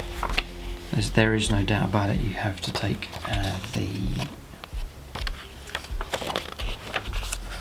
one where you're ignoring the damage target lock. No penalty for moving and firing heavy weapons. You have to remember to take that and add that on. That will keep you at your regular ballistic skill. So that's an auto choice there for the Ghostkeel. So your opponent must subtract 1 from hit rolls made for models attacking this model for more than 6 inches away. It used to be 12, it's now 6. So the opponent's got to get pretty close to ignore that. That's helpful. That's really good. Infiltrator. During deployment of this model and any other accompanying drones may set up anywhere on the battlefield that is not within your opponent's deployment zone and is more than 12 inches away from an enemy unit. So you can deploy right up close. And this is within 12, or just over 12 away. Remember, you can jump 12, or you can launch a brilliant ambush with this guy. So very, very cool. Abilities. Savior protocols for the drones, drone support. They act independently. Stealth field. Model shooting at a stealth drone or the Ghostkeel within 3 inches of any friendly stealth drones subtract 1 from their hit rolls. This is cumulative with the electro warfare suitability. So on -2. Does make them annoying. And I found something during games, it happened in the index, and I'm sure it will happen here. With that -2, often the opponent doesn't bother shooting. He says, "Oh, I'm just going to fire at something I can hit it a lot easier." And they end up ignoring this, and it just becomes more and more powerful as the game goes on. Because the opponent starts the game with all of his firepower, and then starts taking casualties. If he leaves it too late, suddenly, towards the end of the game, trying to pick off wounds, needing 6s to hit the thing. So they're pretty. This is a pretty good unit. Don't expect much in combat, but firepower. And remember, it can fly, so you can pull out of combat and still shoot. So I still like the Ghostkeel. It looks pretty good. Okay, point of controversy here, or an issue that people have had, that's the Riptide. It wasn't so good. I dropped it from Army List for the index. Let's have a look at it now. It's power level 14. It's 185 points. It's come down. It was 209, so they've reduced it in points a bit. So it's already a good incentive to take that. Weapon skill, so it's got 14 wounds. Weapon skill 5+, strength 6, toughness 7, 14 wounds, leadership 8, and a 2-up save. The 2-up save is very cool. Top bracket is movement 12, ballistic skill 4+, and 4 attacks. Then it drops 4 to 6 wounds, it goes down to 8 and 5+, and then 1 to 3 wounds, 4 and 5+ to hit. Then there's the drone regular rules for stat line for a drone. So it's equipped with a heavy burst cannon and 2 smart missile systems. It can be accompanied by up to 2 MV-84 shield drones, which each is equipped with a missile pod. Now they were 25 points each, the shield drones, which is not too bad really considering the missile pods in that. I don't suppose it's changed in points cost. 25, no. I mean really, you're paying for the weapon system plus the fact it's a shielded drone as well, so it's actually pretty good points value. Only downside is leadership 8, so morale shouldn't be an issue if you lose the drones. The drones are separate, so your opponent would need to pick on them separately, and then if you're using the saviour protocols, you're trying to block a wound, it's costing you 25 points if that drone's going to die. So the heavy burst cannon then, range 36, heavy 12, there's a nice lot of shots, strength 6, AP -1 and 2 damage, so nasty enough. We can go for, this is the interesting one, the ion accelerator. So range 72, heavy D6, so it's random, you could get a nice lot of shots, strength 8, -3 and D3 damage. Then if you want to go for overcharge, it's heavy D6 again, strength 9, so it's freeze to wound most vehicles, AP -3 and a straight 3 damage. If you roll 1 or more hit rolls of 1, the bearer suffers a mortal wound after all the weapon shots have been resolved. So it's not as bad when you're rolling these ones when you overcharge. It really isn't too bad at all. So the heavy burst cannon is 35 points. And then the ion accelerator is, well, 65 points, so a massive difference for that. Just weighing out whether it's worth it. I think the firepower is more deadly than a Hammerhead. You know, the one-shot weapon compared to heavy D6 shots come through. I think it's more deadly than a Hammerhead. So, it's tempting to go back to one of them. So that's what I'm hoping. I hope it's going to be a situation where there's so much to choose from, and it's a struggle to what to leave out of the army, not trying to look around for anything decent to use. So I think that seems to be the situation. He's still got his 5+ invuln save. And you may replace both smart missile systems with 2 plasma rifles or fusion blasters. And then the model may replace its heavy burst cannon with an ion accelerator. And you can take up to 2 items from the support systems list, which I'd imagine would be a target lock again, so you can keep firing your heavy weapon. No minus. Yep. And you could go for something like advanced targeting system would be cool, just to give you a bit more bite with your firepower. Yep. I usually play him anti-tank. That's how I used to play him. I'd probably go for that, so I would take the ion accelerator and then maybe double fusion blaster for him as well. Okay. Right, Nova reactor. Oh wow, this is cool. Whoa, whoa, whoa, whoa. This is very cool. So, the Nova Reactor, in your movement phase, you can choose to use the model's Nova Reactor. If you do so, the model suffers a mortal wound. Right, so you concede the fact that you take a wound. Choose one of the following effects to last until the beginning of your next turn. You can increase your invuln save to free up. You can boost, which is 2d6 in your charge phase, even if it doesn't declare a charge. Cool. And then Nova Charge. Choose for either this model's heavy burst cannon type to change it to heavy 18. Whoa. Or its iron accelerator type. Both standard and overcharge, change it to heavy 6. Wow. God. Well, what a surprise. How the tables have turned. Games Workshop have made the Riptide to Rip Face. He is very good. He's really good. So you're looking at about 250 odd points for this guy, but he's a killer. Absolutely deadly. If you're doing these combinations here, this is horrific firepower available from this thing. You've got 14 wounds. You concede a few wounds here and there. Supercharging's well worth it, I think. Oh yes, very cool. For the drones then, save your protocols. For them, shield generator is a shield drone, has a 4+ invuln save. In addition, roll a d6 each time a drone with this ability loses a wound, and a 5+ doesn't lose a wound. Oh wow, this is cool.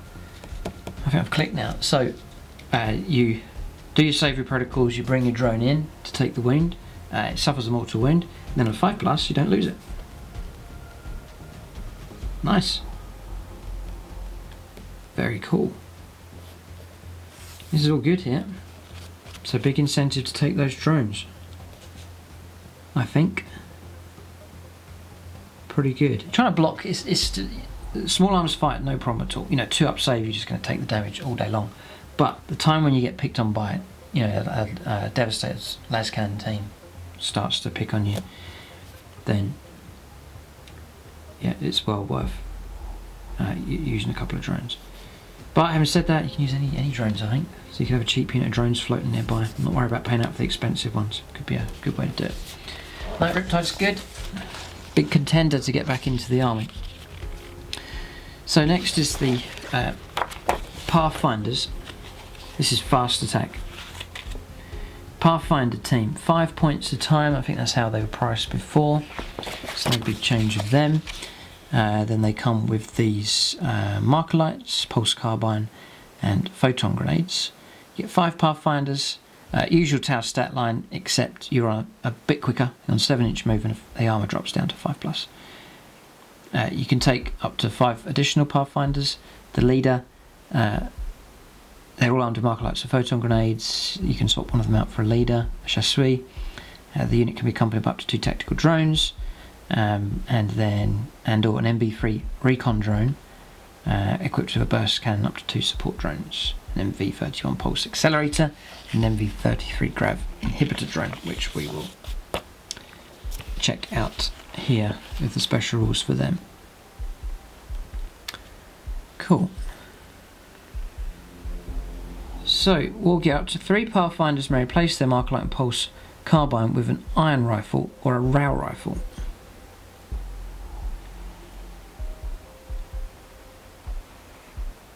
Yeah, these are all pretty good weapons here. I think they've all been improved. So the iron rifle. Oh, Markerlight, by the way, is free. I found it here. It's 3 points. 3 points to take a Markerlight. It's very cheap. It's very cheap to add on. The iron rifle is what? 7 points. Are you sure? That's cheap. Wow. And that's instead of your Markerlight. So you're looking at 7 points plus 5, which is 12 points. Very cheap to equip these. The rail rifle, 17 points for that. So that's more expensive. The iron rifle's a bargain here. So, iron rifle here is range 30, rapid fire 1, strength 7, -1 and 1 damage. Overcharge is range 30, heavy D3, strength 8, -1 and 2 damage. And if you're only 1s, after all the shots have been resolved, it's a mortal wound, which case would kill him. That's powerful enough. Now, next one's the rail rifle now. Range 30, rapid fire 1. Strength 6, -4 and D3 damage. If you're only 6s to wound with this weapon, it's a mortal wound in addition to any other damage. Yeah, it's nasty. Rail rifle's nasty. Fascinating. So you've only got the lead ones of these, and so may well be an incentive to buy a new box of these because you get all the new drones and you get the guys armed with the iron rifle. And rail rifles may well find a use for them. Oh, there's so many tasty units here for Tau. It's going to be a real nightmare trying to put an army together. What to leave out, because there's real improvements here. Pathfinder team's pretty cool. Yeah, very cool. Okay. Up to 3 Pathfinders may replace the Markerlight and Pulse Carbine with, I've covered that. Pulse Pistol is available to the chest suite. Vanguard. At the start of the first battle round, before the battle begins, you can move this unit and any drones up to 7 inches. You can't be within 9 inches of the enemy, and so on. Recon. Suit. Units making saves against attacks made by a Pathfinder team that is within 3 inches of a recon drone do not gain any bonus to their saving throws for being in cover. Okay, helpful. And bonding knife. So, whilst the Tau Empire infantry unit is in 3 inches of a friendly pulse accelerator drone, increase the range characteristic of that unit's pulse pistol, pulse carbine and pulse rifles by 6. Wow. So now I'm thinking Pathfinder teams, nice spread of weapons, one of these pulse accelerator drones, and then your regular guys all around it. Benefiting from, stringed out here. Benefiting from an extra range on their pulse rifles. Cool. Or pulse carbines, yeah. Save your protocols. Usual rules. Gravity wave projector. Enemy units beginning a charge move within 12 inches of any grav inhibitor drones reduce their charge distance by D3. Okay, it's a slight bonus just to protect you there from charges coming in. Yeah. Yes, the recon drone, pulse accelerator drone may well be options to take. Pulse accelerator drones, 8 points, very cheap, it's well worth taking. The recon drone's 12. Yep, so pretty good. The grav inhibitor is 8 points, so they're cheap enough to take. Not too bad at all. So that's them. Again, tempting to take those. Piranhas. Next, fast attack, power level 4. And we are looking at 38 points each, plus you have to add your weapons on top of that as well.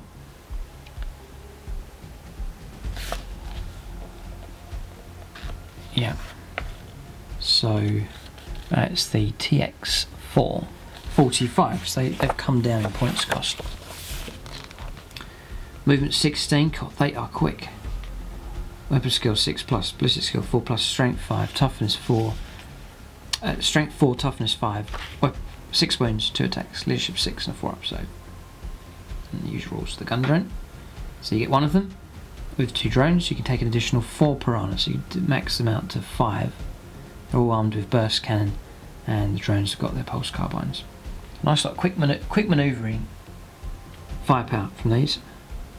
The only problem is they're a vehicle. If they do get bogged down in combat, you're not be able to shoot with them. Any model may replace burst cannon with a fusion blaster, and can take seeker missiles. Nice. So you can load them up with seeker missiles. Cool. Oh dear, it's tempting now to go for these as well. Oh dear. So attach drones, explodes, save your protocols, detach, and threat identification, all the same rules for them. So you're looking for about 50 odd points, plus you've got to pay for your drones, 60, 70 odd points, 80, 90 odd points if you're starting to add in the seeker missiles as well, so it's starting to ramp up the cost for that if you really go for the full amount of equipment on them. And at the end of the day, it's only 6 wounds, 4-up save. So, but cheap vehicle that, and you can load it out pretty good. Right, so tactical drones next. So it's a unit of 4 of them, and this is in your fast attack slot. This is a very cheap and easy way to fill out if you're trying to do a brigade, for example. Just you can go for lots of drones. You can do things like not put drones on your stealth teams if you're trying to stretch your points and get your slots filled in.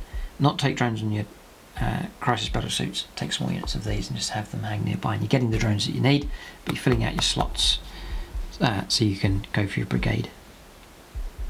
Which is mighty tempting to go for. It seems to be a possibility here. Expect Tau brigades with loads of command points. So standard drone then, movement 8, nice and quick. 5+ web skill and ballistic skills, strength 3, toughness 4, they go all the way through to 4 up save, just over there.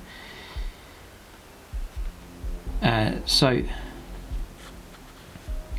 can go up to, you can take an additional 4, or up to 8 additional, so you can go for units of 12. Each drone in the unit must either be an MV1 gun drone, under 2 pulse carbines, so that's like 4 shots, range 18, an MV4 shield drone, or an MV7 marker drone armed with a Markerlight. Note that the datasheet is also used for tactical drones that accompany many Tau Empire units. See drone support. Okay. So for drone support here it says tactical drones often accompany other Tau Empire units. In such instances a unit's datasheet will instruct you and how many tactical drones may accompany it. Yeah, so tactical drones included in your army in this way have the battlefield role of the unit they accompany. When a unit is set up on the battlefield, any accompanying drones may be placed in unit coherency with it. From that point onwards, it's a separate unit. Right, so that's if you're taking them as accompanying drones. Mantis Strike is available for these. Wow. Okay. Save your protocols, stable platform. There's no minus for firing heavy weapons, which is helpful for your Markerlights, which is a heavy. And the shield generator is a 4-up save. And then in addition, this is the important bit, it's 5+, you ignore the wound there if you're going to use your save your protocols for that one. But it's only for shield generators. There's your people moaning saying, if it's a mortal wound, what's the point in taking a shield drone? But now, there's a third of a chance of getting the model back, which is a benefit over against a regular drone. So yeah, small units of them may well be a good idea. Very cool. Okay. So, costs here for these drones. What I'm going to do, I'm just going to power through these here, just to run them off here. So the MV62 command link drone is 6 points. 6 points is no change. The MV33 grav inhibitor drone it's 8 points. 8 points, no change. MV36 guardian drone is here, 8 points, 8 points, no change. The gun drone is 12, so no change. Yeah, no, it's gone up. Oh no, 12 points. It was 8, but now it's 12. So a significant increase in the points cost of drones here. MV17 interceptor drone, that's for the flyer, is 15 points, no change. MV7 marker drone, interesting, this is 10 points in here, and that hasn't changed. So marker drones, it seems to be the way to go if you want cheaper drones. The MV8 missile drone is 20 points. The MV8 missile drone, no change in that. The pulse accelerator, we've seen that already, it's 8 points. The MB3 recon drone is 12 points, and that's no change. The MV4 shield drone is 8 points. The index is 10 points here in the Codex. The MV52 shield drone is 11 points here, it's 11 points here as well. And then the shielded missile drone 25, we saw that earlier on, that's no change. The sniper drone is 18 points in the Codex and 18 points in the index, no change. And then the stealth drones is at 10 points and 10 points here, no change as well. So mostly none have changed, and some have gone up. A couple have gone up. The biggest increase is just a standard MV1 gun drone, 25% increase, and that's significant if you've previously filled in a lot of those, you're actually going to find yourself paying a lot more points for them. So, may well go for less drones and use them sparingly. May well be the idea. Okay. So that's them. Vespid Stingrams, never quite got around to using these. Power level 3, you can take 4 of them. Additional 4, additional 8, so you can go for larger amounts. The Strain Leader you can take him, and he's armed. They're all armed with neutron blasters, which is a nasty weapon. Let's have a look here. They're 14 points each. 0 points to the neutron blaster. They're 15 points. They've come down a point. They're a little bit cheaper. Movement 14, very, very quick. Weapon skill 4+, ballistic skill 4+, strength 3, toughness 4, leadership 5 and a 4-up save. So decent enough. Yeah, they're strange old models though. They really are strange, and you have to get them in fine cast now or lead if you can find them. The Strain Leader is an extra attack, massive increase in leadership actually. Leadership 5 goes all the way up to leadership 8 for him. The neutron blaster is very good. Range 18, strength, assault 2. Strength 5, -2 and damage 1. Plunge from the sky, that's your deep strike available for them as well. Okay, so they're okay, but that's them. Right, Kroot Hounds, which you take now as a separate unit, and again we're still on fast attack. Loads of fast attack options for the town. So, they're 4 points a time, very, very cheap. Include up to, there's 4 of them. You can take up to 4 more, or up to 8 more of them. And they've got Ripping Fangs, which is strength to use, AP -1. Movement 12, weapon skill 3+, strength 3, toughness 3, 1 wound, 2 attacks, leadership 5 and a 6-up save. Voracious Predators, you can reroll failed charge rolls for this unit when targeting a unit that has suffered any unsaved wounds this turn. So cheap. 10 of them for 40 points. Bargain for those. Okay. Now on to heavy. The Broadsides. Very expensive in the index. Probably still going to be expensive here. We'll take a look at this unit next. So I'm a fan of these. Just love the models. Love the loadouts on them that you can take. The Broadside starts off at 60 points. Interesting. Broadside. 80 points. Whoa. They have come down. 20-point reduction. So again, 25% reduction in points cost for the Broadside. That's a very good start. Fascinating. Movement 5, so they are slower. They're power level 7. 5+, 4+ for ballistic skill, strength 5, toughness 5, 6 wounds, nice lot of wounds, 2 attacks, leadership 7, and they keep that 2-up save. So they're tough enough to deal with. Yeah, it's going to take a couple of las cannons usually to bring them down. So you take one of them, you can take an additional 1 or 2, and then you can take the leader, the chasseur. Each model, which you would, it gets an extra attack and extra leadership. Cool. Each model is equipped with a heavy rail rifle and 2 smart missile systems. Can be accompanied by MV8 missile drones, each equipped with a missile pod, or 2 tactical drones. Page 109. Okay. So the heavy rail rifle. Oh, don't tell me it's better than the rail rifle.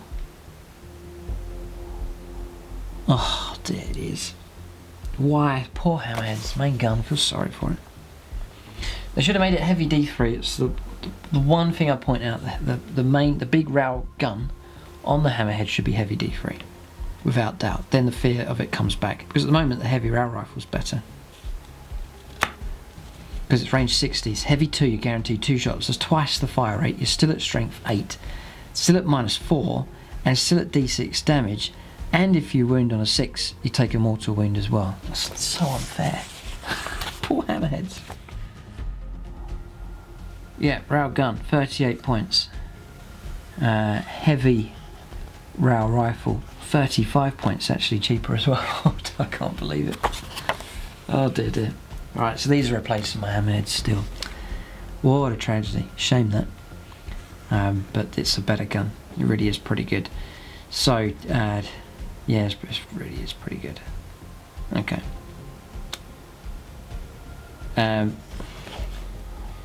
So the smart missile system then is range 30, heavy 4, strength 5 -1. You can fire at targets that you can't see, and also they don't get any bonus for cover in the smart missile system.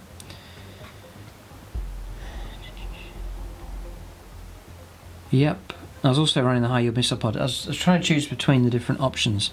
Heavy rail rifles are a big option though. It really is pretty good. Wow. Yeah, heavy too. Amazing. Okay. So you're looking at about 100 points so far for the model and for the heavy rail rifle. The high yield missile pod is 25. 2 high yield missile pods, you've got to do 25 and 25, so an extra 50 on top of that, so you get about 110 points for that. So if you're taking 2 of those, it's going to work out more expensive than the heavy rail rifle, which is at 35. Yeah, I may switch here. I was on the missile pods. I got an inkling I may switch over to the heavy rail rifle, which has got that tank busting ability. Pretty nasty, actually. But the high yield missile pod's pretty good. It's range 36, heavy 4, strength 7 -1 and D3 damage. But just not that same armor punching ability. With that, you can give it seeker missiles. Oh man. Yeah, mighty tempted to load them out with seeker missiles as well. For 5 points. Oh, auto include. Absolutely auto include now. The seeker missile has returned, everybody. It really has. Very excited about that. So Markerlights are important again. Seeker missiles is the must-have. So get a hold of those and start sticking them onto every model that's able to take them, because I think that's what I'm going to do. So if I can't attach them to my hammerheads, if I'm not going for hammerheads, I can stick them on these guys. I can take one of them. Very cool. And so you can replace the 2 smart missile systems with plasma rifles, which was an option I used to go for. Plasma rifle being range 24, it's nasty enough, it's okay. See, that may well be an option for a bit of anti-infantry ability there. Any model may take a seeker missile, and then you can take 1 support system option as well. You've got the options to go for drones here to protect them as well, which is definitely worth doing. I like the idea of the missile pod, the missile drones, but they're expensive enough, so maybe shield drones. There's different options here, difficult choices, but a cheaper one to go for may well be just the heavy rail rifle on one of these things, a couple of cheaper shield drones to protect it, and then go for one of the whatever the other cheaper option is for firepower. The smart missile system, maybe. Plasma rifles. Plasma rifles are cheap though, we saw them earlier. 11 points each, cheap enough. And then the smart missile system is 15, but that's the whole system. So it's just one of, which is cheap enough. Yep, okay. So broadsides, yeah, I'm still in favour of those, big time. They're pretty good. So I'm just looking here, the old index. Whoa, I've got to check this here. 63 points for the heavy rail rifle. Yeah, it's dropped to 35. That's a humongous points reduction. Unbelievable. Swings and roundabouts of weapon configurations. The new Codex, they've swung it all round back in the other direction. So now all of a sudden the heavy rail rifle, which I was priced out of before in points, has just come crashing down in points. 63 points down to 35. So they were going to make a comeback, them things. They're deadly. They're tank killers. They really are good. Okay, so you just have them nicely behind your gun line, just letting off those 60-inch range shots. Double shots every turn. Nice. Very, very good indeed. I was going to look up the high yield missile pod. Was 41 points. Remember, you have to double that if you're taking 2 of them, and then they're 25 points each, so they've come right down as well. So the broadsides, by the time you've paid for the model, paid for the war gear, they're a lot cheaper. Massive points reduction for these. So that's an answer. A lot of Tau players will be very, very happy with that. Very good. Right, the Hammerhead gunship. Let's hope it's nice and cheap, so it's still a cheap option. So it was 117 points in the index. It's 100 now, so it has come down in points. Then you've got to add your railgun on top, which is 38. So 138 points, plus a couple of drones, you're looking at about 150, 160 points, then some upgrades on top of that. So it's cheap enough, but it's not going to chuck out the firepower of a Russ. It's just got the one-shot weapon. Unless you go for what we looked at earlier, the overcharging iron cannon with its heavy D6, strength 8, -2 and 3 damage. That seems a nastier weapon than the railgun. Yep. So I looked down there and just saw heavy D6. I thought, well, maybe it's not so good, but that's the submunitions, which are terrible. So it's still a heavy one-shot weapon. Yeah.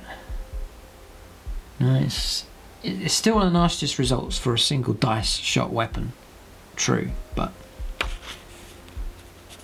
no, difficult choice. Difficult for Games Workshop as well. I mean, heavy D3 may have been completely ridiculous, really, because then you'd be the potential to chuck out 18, 21, 24 wins. Yeah, you could.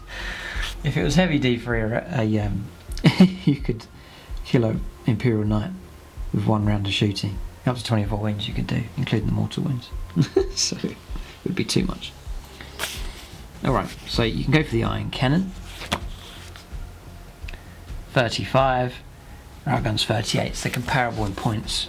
So I think that's going to be popular enough, the iron cannon. Definite vehicle busting ability with that, for sure. And then handy for taking out heavier infantry as well. Yeah, more versatile. And potentially more damage as well. You can take up to 2 Seeker missiles, you can be accompanied by 2 gun drones, or you can take 2 burst cannons or 2 smart missile systems. Hover tank, attached drones, all the usual, and that for the abilities for the drones. Okay, so still a decent enough tank, but 13 wounds by the way, and movement 12, BS drops when you take damage. Between 4 and 6 wounds left, you drop from.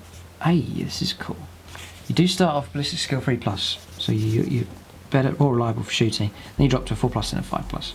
Movement drops from 12 to 6 to 3. For him. Interesting. I would still rate broadsides for points, reliability, durability, still about the same, and firepower. So. Next one is the Skyray. Again, heavy support. It's usual stat line for the vehicles. This is the TX 78 Skyray. 119 points in the index. And 100 points hit. So again, a points reduction for that. So the usual rules. It's armed with 2 Markerlights, 6 Seeker missiles.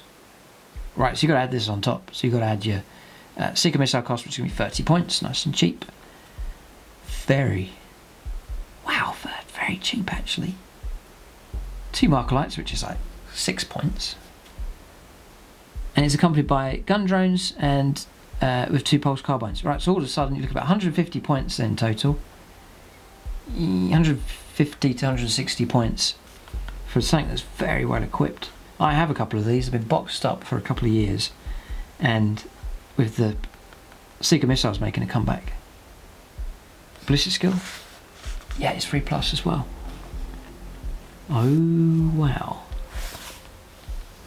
This is all very good for the Skyray. Expect to see these making a comeback. Why take a Hammerhead gunship with your 1 dice when you could release? Well, hang on, we might not be able to release all the drones.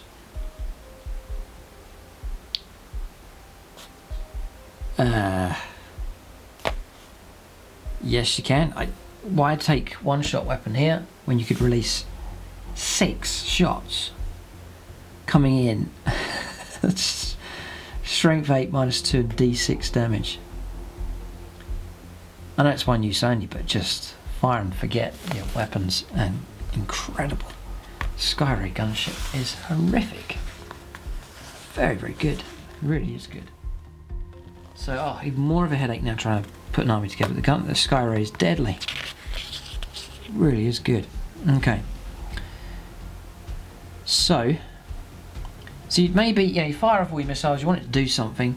Once those missiles are gone, you've still got a gun platform with your 2 Markerlights available, so you're going to help your army for the whole game, even if you do use up your Seeker missiles. And then if you equip it well, take like smart missile systems for example, take 2 of them, you're still going to be chucking out 8 shots at freeze to hit, doing some kind of damage anyway. So you can still be useful enough, and you can sit on objectives and so on. Velocity tracker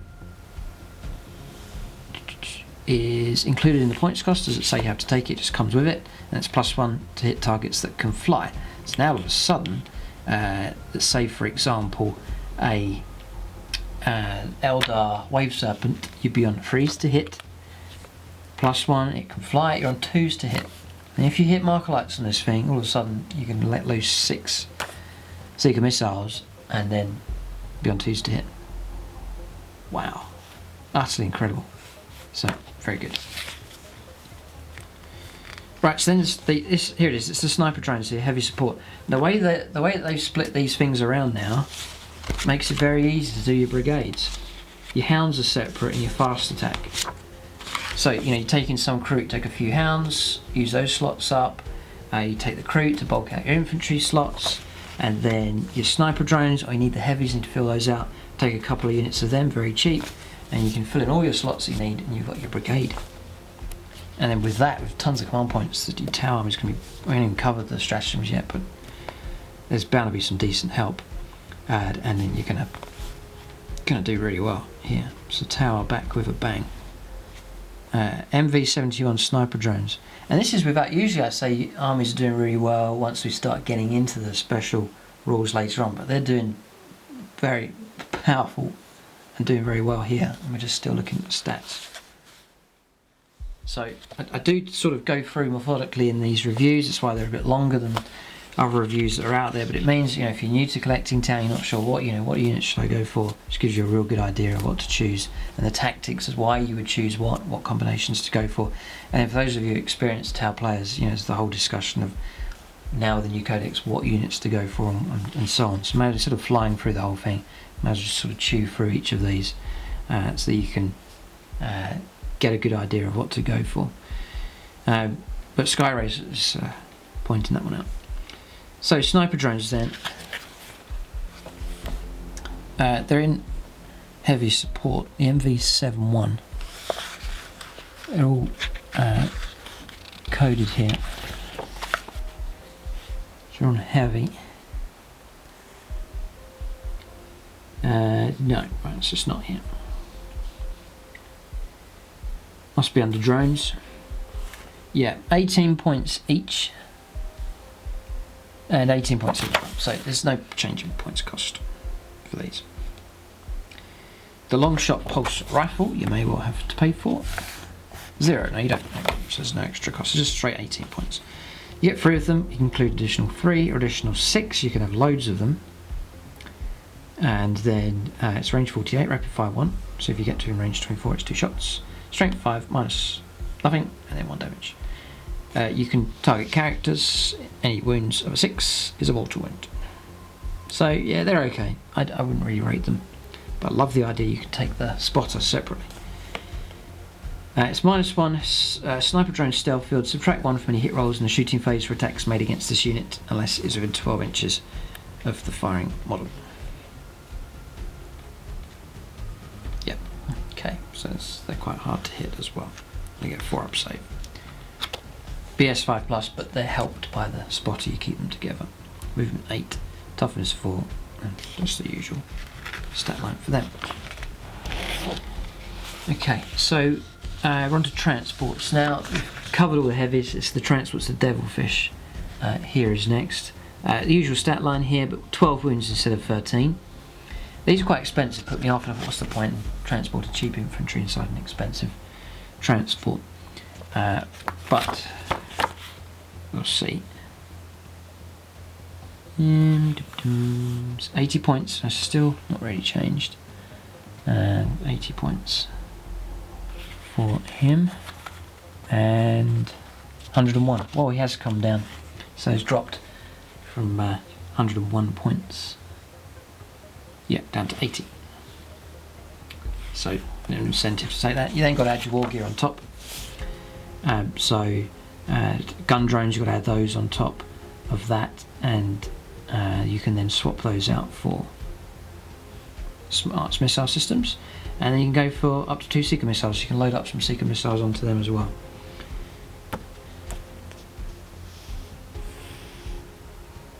Yep, the turret mounting units attacked by Devilfish with an MB3 recon drone within it do not gain any bonus to their saving throws for being in cover. There's a slight bonus there, and nothing else. So you can transport up to 12 infantry or drone models. You can't do battle suits, and it can transport only a single MB3 recon drone, which doesn't count towards the total number of models embarked upon it. So if you mechanise Tau and you want to go on the attack, then it's come down in points, which is helpful enough. Okay, so on to flyers. Next, it's the Razor Shark Strike Fighter. So it was 82 points. It's now 72 points. That's come down a bit in points cost. Here, it's strength 6, toughness 6, 12 wounds. Power level 8, by the way. Power level 6 for the Devilfish. Power level 9 for the Hammerhead. Power level 8 for the Skyray. Power level 3 for the Sniper drones. 4 up save for this thing. Its movement is 20 to 50 inches, and then you drop down, and you're less 6 wounds or less, drop down from 20 to 30 inches, 5 up ballistic skill, and then between 1 and 3 wounds left, 20 to 25 inches, and 5 up ballistic skill again.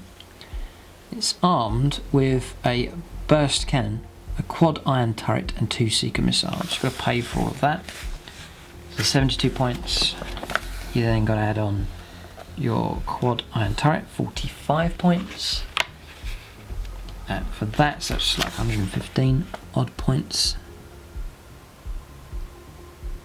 2 Seeker missiles, 125 points. And then your burst cannons, 125, 135, 140 odd points. Pretty cheap. I do like the look of it. I think it looks better in real life than it does in the photographs for some reason. It does look quite cool. Maybe I've never got one. Maybe I'll use one.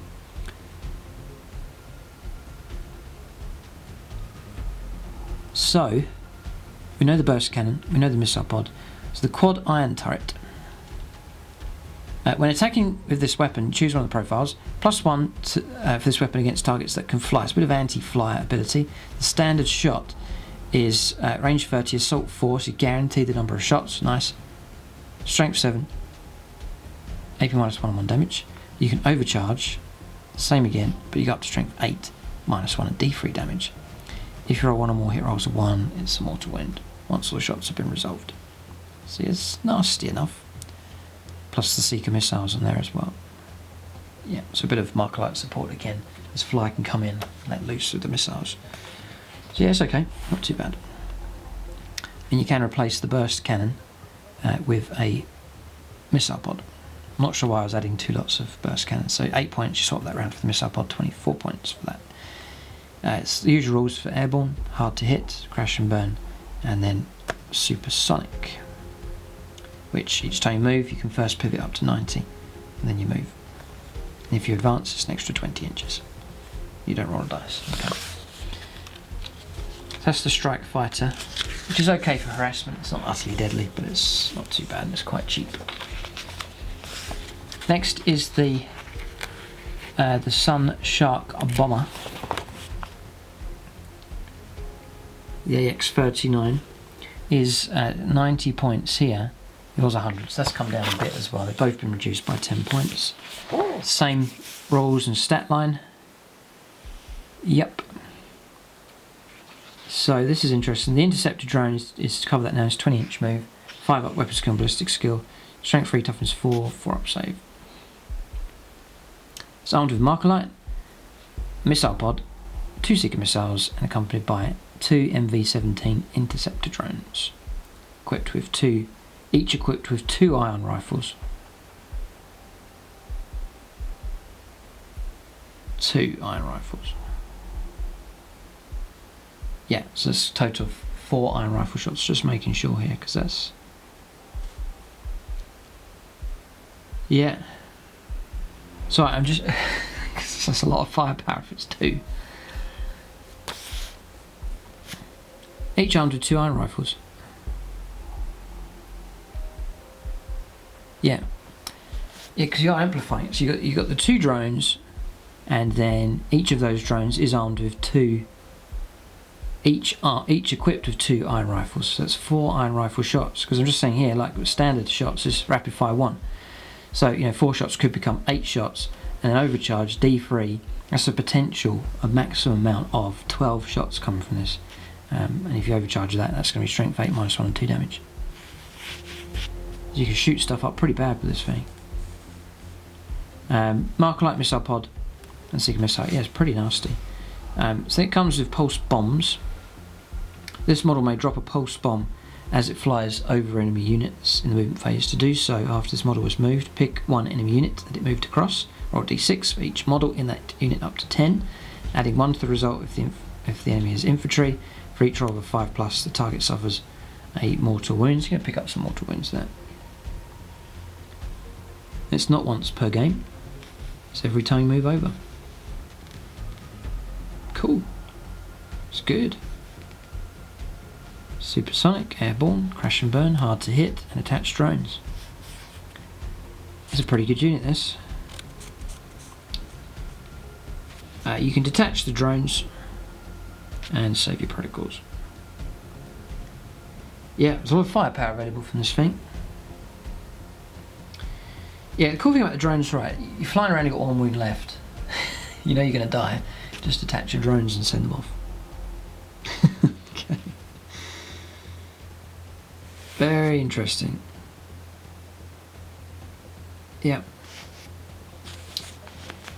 Yeah, or you could do sneaky things. Like, I'm just thinking, if you know, correct me if I'm wrong, you could detach your drones quite early, send them down to a commander with a drone controller, and play it that way.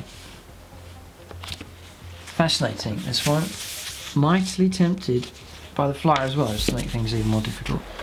Alright, so that's the units done. We're on to the fortifications here, and obviously got the Lord of War here as well, Stormsurge to cover also. And again, mightily tempted to get this stuff as well, so very difficult here for the tower. There's some very nice options available for them. We'll look at the shield line next. So I'll do points now for these. The tide wall, the gun rig, the shield line. So the drone port, gun rig, shield line, defence platform is all 70 points here in the Codex, and then it's all the same in the index as well. So there's no shift in points for this here at all. The shield line, it moves 6, has toughness of 6 and 10 wounds and a 4-up save. A tide wall shield line is a single model. It can also include a tide wall defence platform. You had another 70 points for that. Fortification. Shield lines and tide wall defence platforms cannot move independently, nor can they fight in the fight phase. Enemy models automatically hit these in the fight phase, do not make any hit rolls. However, friendly units can still target enemy units that are within an inch of these models. Right, so if someone's nearby it, because it's a fortification or clambering on it, you can still shoot at them. The tide wall network. When a tide wall shield line that includes a tide wall defence platform is set up on the battlefield, both models are placed within an inch of each other. From that point onwards, they're separate units. Mobile defence platform. If a friendly Tower Empire infantry unit is embarked on a tide wall shield line or a tide wall defence platform at the beginning of your movement phase, they have to be on there already, you can move that tide wall shield line or defence platform in the movement phase. Neither a tide wall shield line or a tide wall defence platform can advance or charge. Open topped models embarked can shoot, attack in the shooting phase from it. Measure the range from any point on the model they're embarked upon. When they do so, any restrictions or modifiers that apply to this model also apply to the passengers. For example, passengers cannot shoot if this model has fallen back in the same turn. Right, so that's awkward if you're contacted in close combat. The passengers cannot shoot except with pistols if this model is within an inch of the enemy unit, and so on. So it's helpful measuring ranges. You can measure from, like, say, the end of it, and that's the range for all the models inside. It's like an open-top transport. Tie-ball field. A tie-ball shield line can reflect shots back at the enemy for each unmodified save roll of a 6 you make in the shooting phase. For a tie-ball shield line, the attacking unit suffers 1 mortal wound after they've finished shooting. Nice. That's horrible, really. It's nasty. And then explodes if it dies. So, the tie-ball defense platform can each transport any number of Tau Empire infantry characters and 1 other Empire infantry unit. Each can transport no more than 10 models in total.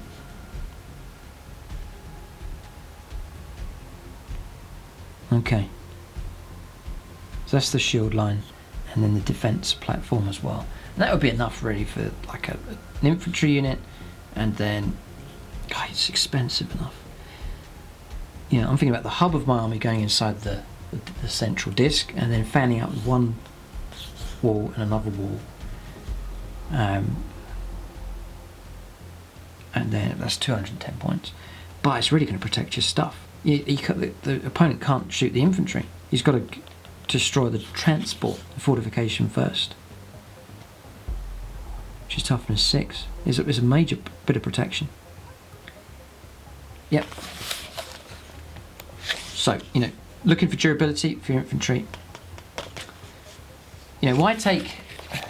You could sort of weigh it up. You could take... you say, right, I'm going to take 2 units of 10 Fire Warriors, 70 points each. Or I could drop 1 unit of Fire Warriors, pay 70 points for a shield line, and then keep the 1 unit alive for twice as long. It sort of works out roughly the same. That's the idea. But less shooting available. So you've got the drone port here, again 70 points. You can take up to 4 tactical drones on it. It's toughness 7 for this one actually, instead of toughness 6. The defense platform, sorry, is toughness 7 as well. Same amount of wounds, 10 wounds. Yeah. Usual rules, fortification, open topped, drone controls. And it's the same size, amount of units inside. You can transport any number of Tau Empire infantry characters and 1 other infantry unit. I mean, you could have that just as a central thing in your army, just that by itself, and you could protect all of your characters and stuff. It's a great idea. So drone control. When you set up a tie-ball drone port, you can also set up to 4 tactical drones in the slots on the drone port. These drones begin the battle fully automated.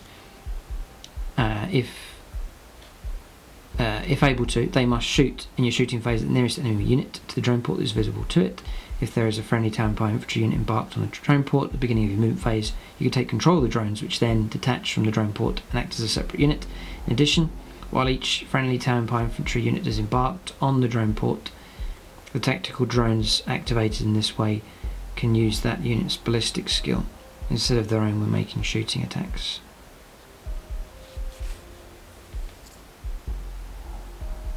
In addition, while a friendly Tau Empire infantry unit is embarked on the drone port, the tactical drones activated in this way can use that unit's ballistic skill instead of their own when making shooting attacks. That's helpful. If the drone port is destroyed before the drones are activated, they're destroyed as well. So the way that's worded, I still think you have to pay for your drones. You don't get them for free within the price. So you've got to take 70 points to the model, and you've got to add on all your drones on top of that. The Tideball gun rig. Supremacy railgun. Just the only problem is the 5+ ballistic skills. Again, it's 70 points for this, toughness 7, 10 wounds. The Supremacy railgun is 50 points. It was 69, so that's come crashing down. The only problem is the 5+ ballistic skill, but it's automated here. Automated weapon. Unless a friendly Tau Empire infantry unit is embarked on this model, its Supremacy railgun can only target the nearest visible enemy. If 2 units are equally close, you may choose which is targeted. Yep.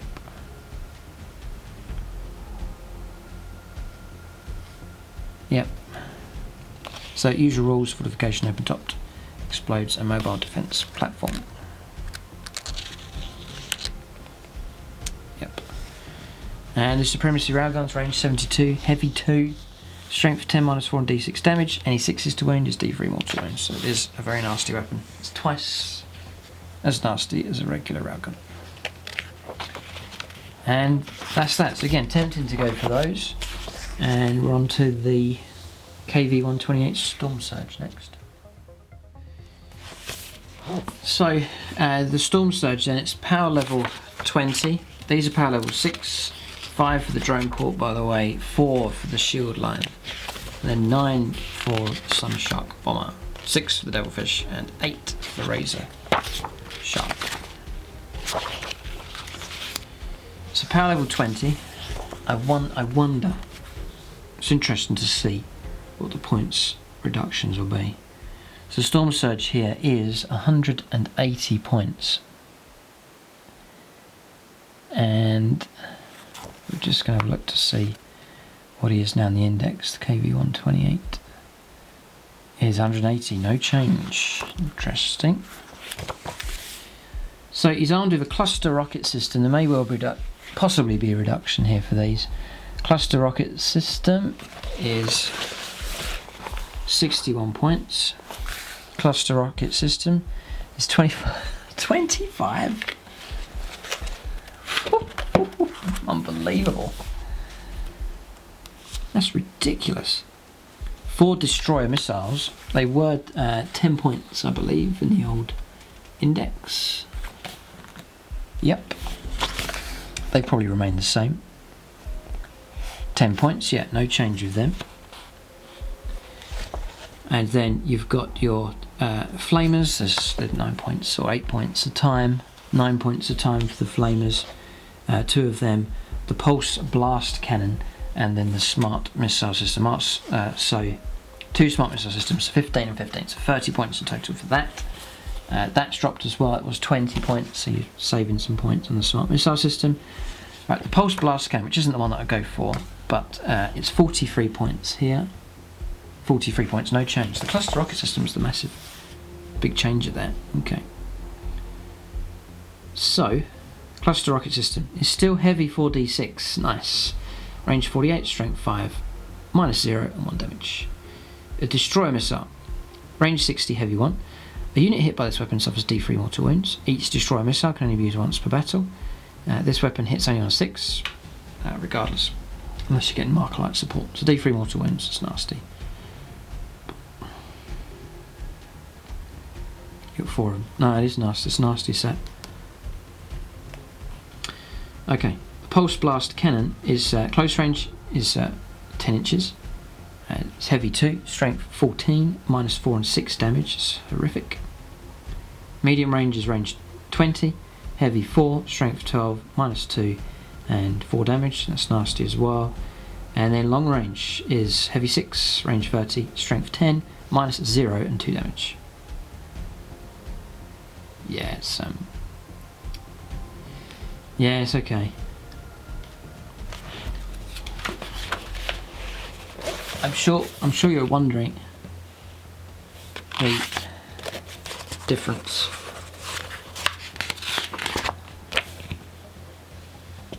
Pulse blast cannon has not really changed. Yeah, it has changed. Yeah, damage is 2 here on the long range. It's 1 on the old book. It's 3 damage, 4 damage, right? So at longer range is slightly better. Other than that, it's the same. So that's not changed. So now for the pulse driver cannon. Yes, this has improved a fair bit. I'll just cover points first of all. Pulse driver cannon, 97 points in the index. Wow, interesting. 97 points here as well, no change. But it's an improved weapon.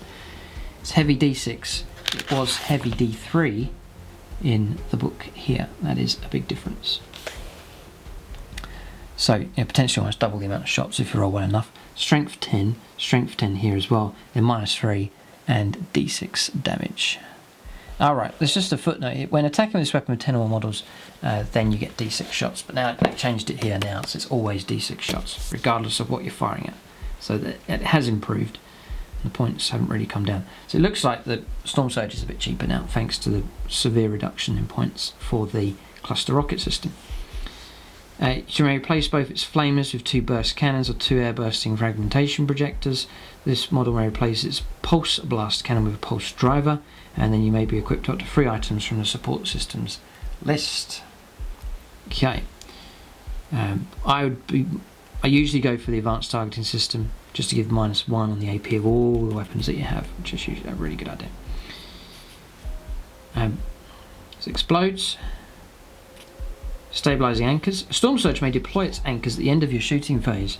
Whilst its anchors are deployed, it may not move for any reason, and it cannot pile in and attack in the fight phase, but you can add 1 to its hit rolls.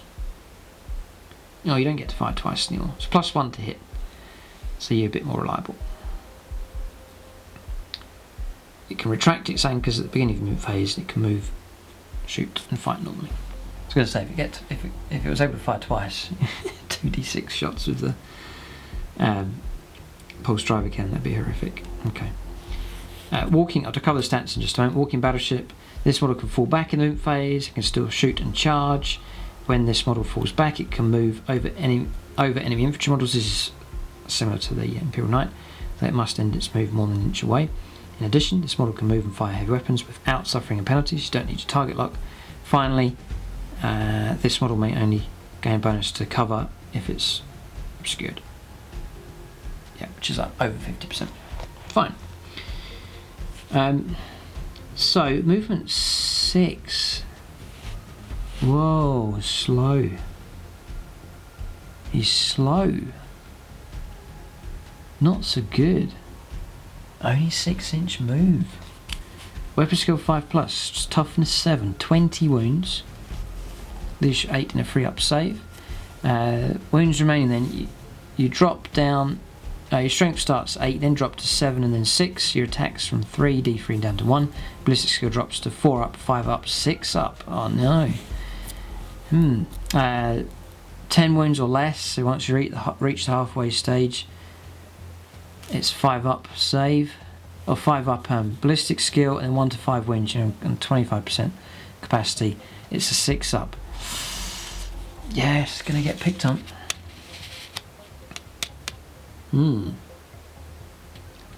Yeah, part of me is saying, give the Stormsurge rest and let some other units have a go. So, maybe. Difficult. Let's say I know I'm going to end up putting together a whole lot of different lists here, as always for the town. Interesting. Okay, so we've sort of covered the weapons here as we've gone along. We've covered the different systems that are available. Just there. Notice now vehicles, no support systems for them. It's all included in. So it's really, these are just for battle suits and so on.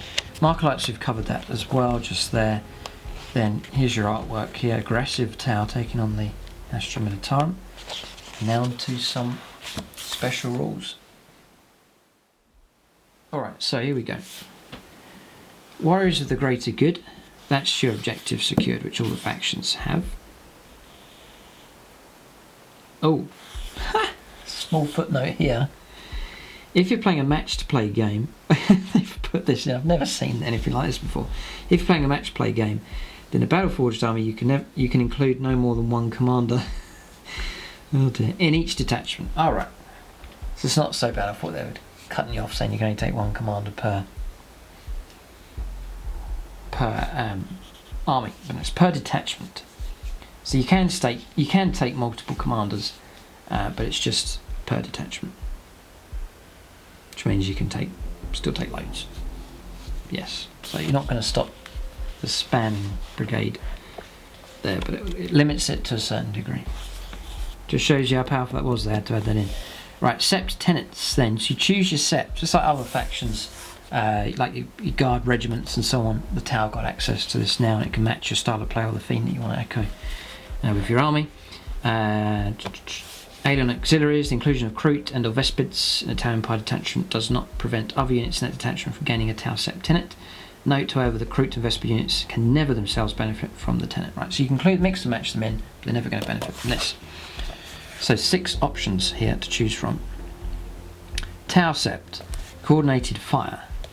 arcs. When a unit in this tenet uses their for the greater good ability, which is your Overwatch protection, or when they fire Overwatch whilst they are within 6 inches of a friendly Tau Sept unit, a 5 or 6 is required for a successful hit roll, irrespective of the firing model's ballistic skill or any other modifiers. That immediately is very good. Yep. That's very, very good. It's very powerful. I'm thinking of like your heavier weapons and stuff. Very, very good. Just doubled the effectiveness of your Overwatch. So that's very strong. I'm not sure which one I'm going to go for, but that one's very strong. Viola Sept, strike fast. If a unit of this tenet advances, it treats all rapid fire weapons it is armed with as assault weapons till the end of the turn. So yeah, that's okay. In addition, models with this tenet do not suffer the penalty to the hit rolls for advancing and firing assault weapons as well. So yeah, if you're on the move, you can save yourself some points by choosing that, so you don't have to take all your target locks and so on. It makes them quite flexible, quite rapid.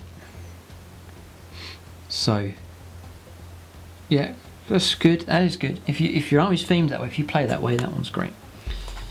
Adaptive camouflage. This is Dileaf Sept. A unit of this tenet does not meant to strike, move, fall back, charge, pile in, or consolidate in its turn may claim the benefit of cover, even if it's in the open. Yeah, it's okay. Cover's not such a big deal, and you've got to not do anything. You've got to stand still like a lemon and not do anything. So in order to get that, it's quite no, I'm not so keen on that one. Sasia Sept, Calm Discipline. Add 1 to leadership characteristic models in this tenet. In addition, in the shooting phase, you can reroll a single failed hit roll when a unit with this tenet shoots. Yeah, reroll a hit to save you some command points. It's okay. Leadership, not such a big issue anymore. So yeah, it's okay. Still, this one's the best one, I think. Because at the end of the day, your opponent is going to try and get you in combat 90% of the time. So that's really going to benefit me with my tightly packed little gun line. Yeah, really helpful. Borken Sept. Superior craftsmanship. Models this tenet add 6 to the maximum range of any rapid fire and heavy weapons they're armed with. Whoa. Nice. That's like pulse plasma rifles, for example. Increased range for that. Heavy weapons. All of your heavy rail rifles and so on. All increased as well. That one's quite powerful. Nice. And then fast sight enclaves. Reroll wound rolls of 1. For models with this tenet for shooting attacks against enemy units within 6 of the firing model. That's okay. Yep. No, I'd say the best one is the Tau Sept, and then the Borken Sept is pretty good as well. All helpful, 3 bonuses here for the Tau. Right, here we go. This is it, the moment of truth. So we'll see what's available here. 1, 2 pages, 3 pages, nice tasty amount of stratagems. Right, so 1 command point, multi-spectrum sensor suite. Use the stratagem before a battlesuit unit from your army shoots. Enemy units cannot claim the benefit of cover. So you strip away the cover from that, which isn't such a big deal, but you know, if it's an important situation, that can help you out a bit. A fail-safe detonator, 1 command point. Use the stratagem when a battlesuit unit from your army is destroyed in the fight phase. Before removing the last model, roll a dice for each unit, friend or foe in 3 inches on a 4+. Unit suffers 1 mortal wound. It's alright, it's okay. Automated repair system. Wow. 2 command points. Use a stratagem at the start of any turn. Pick a vehicle or battlesuit model from your army. It's D3 lost wounds restored. Nice, that is helpful. Very helpful. Right, next is NeuroWeb System Jammer. 2 command points. Use the stratagem at the start of the enemy shooting phase. Pick an enemy unit with an 18 of a battlesuit commander from your army. Your opponent must subtract 1 from hit rolls for that unit this phase. Yeah, nice one. It's okay. For major then, it's quite expensive. 2 command points. Repulsor Impact Field. 1 command point. Use the stratagem after an enemy unit successfully charges a battlesuit unit from your army. Roll a dice for each model in the enemy unit within 3 inches of your unit. On a 6, it's a mortal wound. Yeah, these are all quite minor at the moment. They're okay, but I'm trying to look for things that are better than like a reroll of dice. at the moment. Command and control node, 1 command point. Use a stratagem at the start of your shooting phase. Pick a sept commander from your army.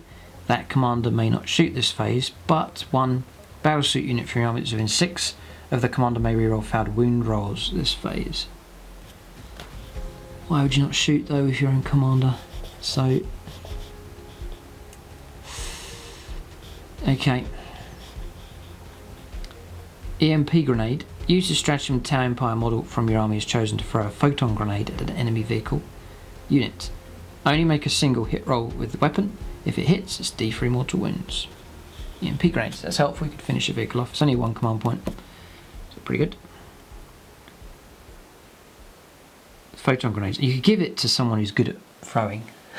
Like who's got a good throw. Like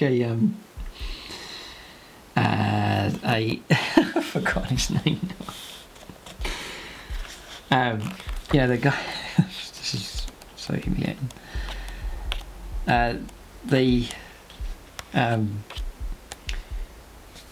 Not a commander. He's not allowed to take on the Fireblade. Yeah, with a 2+, he's got a good throw. It's like cricket, isn't it? But use him to throw the EMP grenade. Yes. Yeah, that's great. EMP grenade's great. There's only 1 command point. That's fantastic. So that's a major incentive for taking the guy, I can't remember his name, the Fireblade. Because you know, 2+. Let's just check this. Look. Yeah, photon grenade, 12-inch range. It's incredible.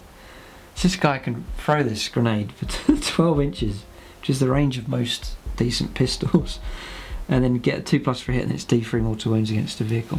And you only pay 1 command point. That's the best one so far, if you give it to the right guy to throw it. The regular Fire War is half a chance of missing, but for him,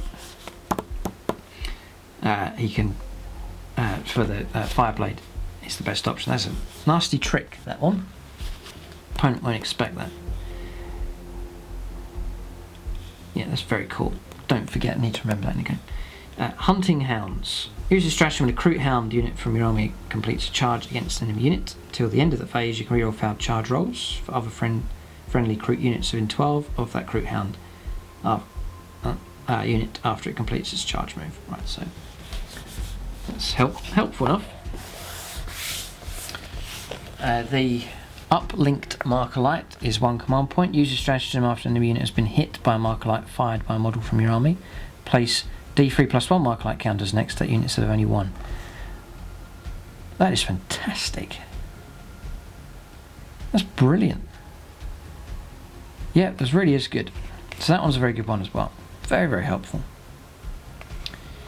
A branched, and again, definitely an incentive to take a Fireblade.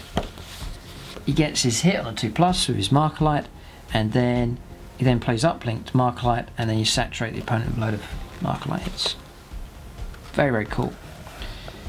A branched Nova Charge. Use this stratagem when you choose to use a Riptide battlesuit's Nova reactor. You may choose 2 effects rather than 1. Nice. That's good, and it's not going to cost you. You've paid your 1 mortal wound, and you could boost your Invuln save to 3+, and you can Nova Charge on your weaponry. That one's brilliant. That one's really good.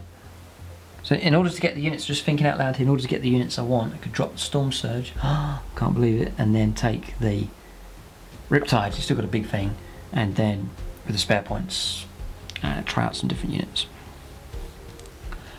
Right, the support turret replacement. The philosophy I think I'm going for is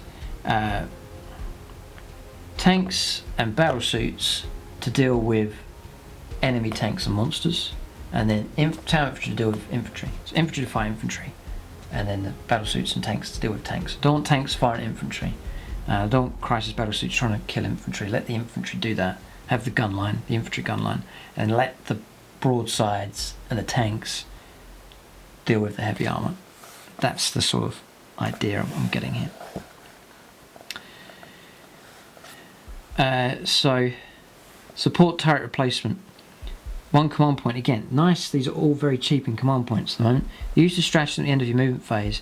Pick a friendly strike team or breach team whose DS8 tactical support turret has been destroyed. You may immediately set up a new DS 8 tactical support turret in unit coherence to the unit as described in the... This is fantastic.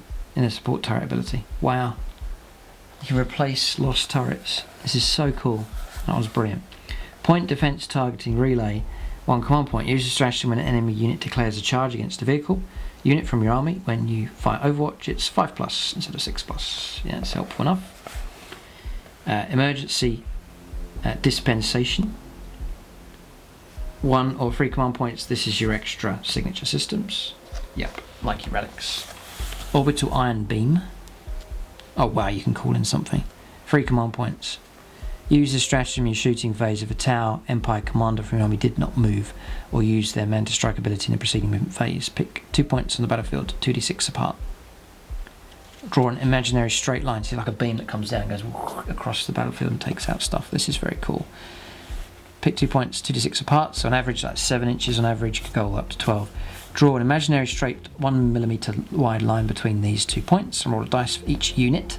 So you have to touch one model in that unit, friend or foe that models under this line. -1 from the result if it's a character. On a 4+ unit suffers D3 mortal wounds. This stratagem can only be used once per battle. That is utterly horrific. In 8th edition, most armies are clustering together now. Your Death Star bubble combinations going on. You could have multiple characters all near each other, loads of infantry units, a vehicle nearby, and you just go across there with a line with an orbital iron beam. Give everyone mortal wounds. It's very powerful, that. And your opponent's going to want to be near, clustered together to get all of the bubble buffs. So you just immediately the game starts, you just iron beam straight through the middle of their setup. Oh dear, the tower back. The tower going to be annoying a lot of players out there now. Right, breach and clear. 1 command point. Use this stratagem in your shooting phase before a breach team from your army shoots an enemy unit that is receiving the benefit of cover. The breach team rerolls failed wound rolls against the enemy unit till the end of the phase. That's horrific. Oh, so powerful. Yeah, the enemy unit has to be in cover though. It's interesting. Breach and clear, but that's another good one. It's only 1 command point. Recon sweep. 1 command point. Use the stratagem at the start of your shooting phase. Select a Pathfinder team from your army. That unit can immediately move 2d6 but cannot shoot or charge. That's okay. Wall of mirrors. 1 command point. Use the stratagem at the start of your movement phase. Pick a stealth battlesuit unit from your army that's within 6 of a Ghostkeel. You may immediately remove the stealth battlesuits unit from the battlefield and set it up again anywhere within 12 of that Ghostkeel and more than 9 inches away from enemy models. Note this does not count as falling back if the stealth battlesuit unit is within 1 inch of an enemy unit. Right, so it means you can pull out of combat and still shoot, but they can fly anyway, so they can shoot even if they do pull out. But it just means it gets you some distance away out of trouble if you need to move quite quick. And it's your start of your movement phase, so you still got the rest of your move left. So if you need to pull back, get out of it quick, and you can use Wall of Mirrors. So yeah, so these ones here all started quite tame. I was like, oh no, we're a waste of time trying to learn what they are, and all of a sudden we hit some really good ones around here. So the force is strong here, and then weaker on the left. Stimulant injector, still got a page of them here. Stimulant injector. 1 command point, use the stratagem at the start of any turn. Choose a battlesuit model from your army with a wounds characteristic of 10 or more. Till the end of this turn, use the top row of the damage table regardless of how many wounds it has left. This ends immediately if the model is reduced to 0 wounds. Absolutely fantastic. So that's going to really help the bigger stuff. So a Ghostkeel, for example, your Riptide as well, Stormsurge, 1 command point just to put it back up to your top level. Absolutely fantastic. Focused fire, 3 command points. Use the stratagem after a tower unit from your army inflicts an unsaved wound on an enemy unit in the shooting phase. You can add 1 to wound rolls for any other tower sept units in your army that target the same enemy this phase. So it's a good one, but it's expensive, 3 command points. So I'd be interested to see if there's any way of gaining more command points as you go along, as we might see a bit later. Strike and fade, 1 command point. Use the stratagem at the start of your shooting phase. Pick a left sept. Well, this is now specific for your 1, 2, 3, 4, 5, 6. Yeah, so there's 1 for each of these. So this is for left.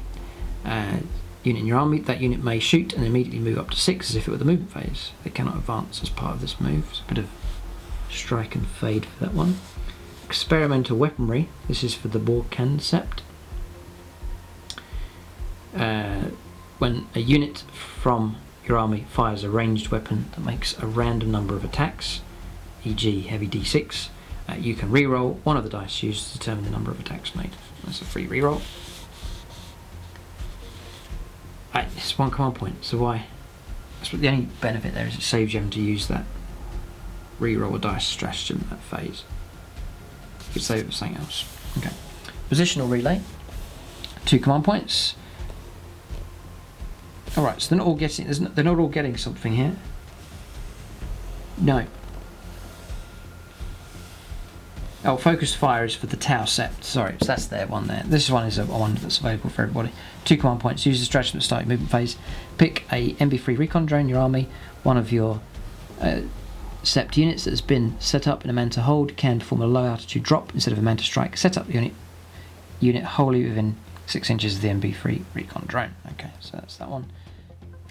So hot-blooded, 2 command points. Use this stratagem at the start of your shooting phase. Pick a Viola sept infantry unit from your army. That unit may be chosen to shoot twice this phase, but all the shots have to be against the closest enemy. That's helpful enough. Orbital marker distribution uplink. Use this stratagem at the start of your shooting phase. Pick an enemy unit visible to a Sassia sept character from your army. The unit and all other enemy units within 6 of it gain a Markerlight counter. Okay. Okay, yeah, that's helpful enough. 2 command points. So that 2 command points for drop zone clear. Use this stratagem at the start of your shooting phase. Choose a Farsight Enclave's battlesuit unit from your army that was set up in the battlefield using its Manta strike ability this turn. Add 1 to the hit rolls for that unit's phase.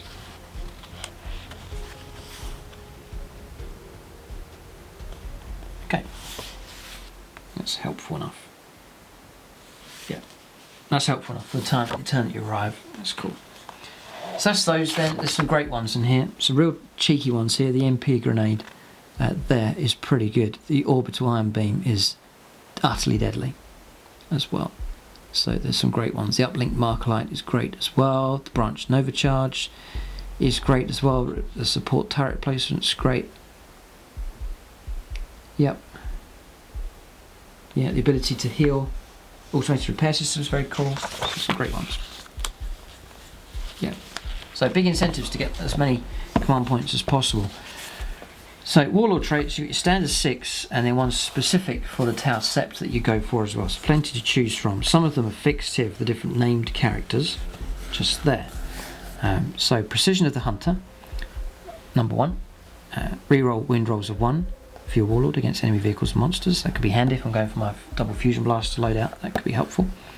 For Unity Devastation, in each of your shooting phases you can pick an enemy unit that is visible to your Warlord. To the end of that phase, each time you make a wound of a 6 against that unit for an attack made by a friendly sept unit within 6 of your Warlord, the arm penetration characteristic of that attack is improved by 1. So e.g. AP 0 becomes AP minus 1. Yeah, that's pretty cool. Yep, pretty good. So the commander picks a target and then other units become more deadly against it. A Ghost walks among us. When your Warlord advances, add 6 to their move characteristic instead of rolling a dice. That's okay. Through Boldness Victory, if your Warlord is within 12 inches of an enemy unit at the start of the shooting phase, you can re-roll failed hit rolls made for your Warlord to the end of the phase. That's okay, but you've got to be close to do that one. And then Exemplar of the Kayon, you can re-roll failed hit rolls for your Warlord as long as they have not moved this turn. If they have moved for any reason, they lose this trait to the start of the next turn. An Exemplar of the Montka, your Warlord can advance and shoot as if they hadn't advanced this turn. So, reroll 1s to wound, I think it's one of the best ones there. That would help me with my setup. It's pretty good ones. The Free Unity Devastation one's pretty cool as well, that one's pretty strong. So now, what about these? So, the Tau sept. Roll a d6, this is strength of belief. Roll a d6 for each mortal wound inflicted on your Warlord. On a 5+, the mortal wound is ignored. So that's okay. Bit of protection from some of the psychic powers that can come through.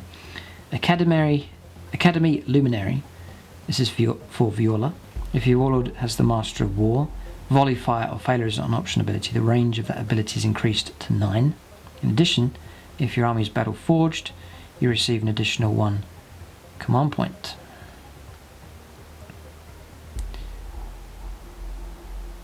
Yeah, pretty cool. Yeah, that one's helpful enough. Extra command point for free there. The gunship Diplomat for Daliev. Whilst within 12 of your Warlord, friendly Kroot Vespid units gain for the greater good ability. Nice. We've gone through some tower style training. Beacon of Honour. Sasia. Friendly Sasia units within 6 of this model reduce the number of models that flee as a result of a morale test by 1. It's terrible. Borkan, each Seeker of Perfection. For each hit roll of a 6 made for your Warlord, add 1 to the wound roll for that attack. That's okay as well. And then this, and a Hero of the Enclaves. Your Warlord can perform a heroic intervention if they're within 6 inches of enemy units. After complete all the charge moves, your Warlord can move up to 6 when performing a heroic intervention as long as they're in the move closest to the nearest enemy model. In addition, if your Warlord charged or was charged or performed a heroic intervention until the end of the turn, you can reroll failed hit rolls made for them as well. So plenty of bonuses for that one. For Farsight. Enclaves. So pretty much covered everything here. We've just got signature systems or relics to cover next. So you've got to have, you need to have a character in your army, and then and have this Warlord, and then your army's going to be battle forged, I believe, as well. And then you can't give these to Kroot characters, and you can't give it to named characters as well. So you've got an Ethereal, for example, or a commander who's not your Warlord. You could give one of these relics, or you can pay out the command points and give out extras as well. These are free of charge then. So a Puretide Engram Neurochip. Once per battle, you can reroll a single hit roll, wound roll, or damage roll made for the bearer, or a friendly sept unit within 6 of the bearer. In addition, if your army is battle forged and the bearer is on the battlefield, roll a d6 each time you or your opponent uses a stratagem on a 6, you gain a command point. Nice. Yep, that's cool. Not really worth it for the first bit. For the second bit, every stratagem used by a friend or foe is a 6. It's a nice way of picking up a few command points. That one's pretty good. The Onaga Gauntlet. Battlesuit commander only. Each time the bearer fights, you can make one and only one attack with this weapon. It's strength 10, -4 and d6 damage. So you can fight in combat. Pretty nice to do that. Okay, multi-sensory discouragement array. Enemy units within 6 of the bearer subtract 1 from their leadership. That's dreadful. It truly is bad. And then solid image projection unit. Ethereal with hover drone only. Once per phase, when an enemy unit declares the bearer as the target of a charge, you may move the bearer up to 3 inches before the charge roll is made. That's not really pointless taking that as well. Seismic destabilizer. At the start of each shooting phase, you may either pick an enemy infantry unit claiming the benefit of cover, or a building within 12 inches of the bearer. If you picked a building, it suffers D3 mortal wounds. If you picked an infantry unit, roll a dice for each enemy model in that unit. On a roll of 6, it suffers a mortal wound. Start of each shooting phase. Okay, it's okay, but you've got to be quite close. You've got to be within 12 to do it. So yeah, not sure how often I'd use that. Yeah, and they've got to be in cover, so if they're all charging towards you in the open, you're not going to be able to do it. So I'm not sure about that one. The Puretide Engram seems to be the best. Supernova Launcher. Models with air bursting fragmentation projector only. The Supernova Launcher replaces that weapon. Range 18, assault d6, strength 6, -2 and 2 damage. And you can target units that are not visible. That's quite nasty. It's a major upgrade if you're a fan of the air bursting fragmentation projector, and you've got access to an even better one. Just there. Next is vectored manoeuvring thrusters. It's for battlesuit only. The model may immediately move up to 6 after attacking in the shooting phase. That's alright, that's not bad. The thermoneutronic projector, Viola Sept with a flamer only. It replaces the flamer. It's range 8, assault d6. It's auto hits, strength 6, -1 and 2 damage. That's quite horrible. Dynamic mirror field. It's DLF model only. Your opponent must subtract 1 from hit rolls that target the bearer. And then the grav inhibitor field. Sasia Sept. Enemy units that choose the bearer's unit as the target of a charge must -2 from their charge distance. Plasma accelerator rifle. The Borkan Sept with a plasma rifle. The plasma rifle accelerator rifle replaces that. It's range 30, rapid fire 1, strength 7, -3, 2 damage. That's a nasty, much nastier version of that weapon. And lastly, the fusion blades. Oh, it's only available for Farsight Blast. Models with at least 2 fusion blasters only. The fusion blades replace 2 of the model's fusion blasters. So you can fire them at ranged, which is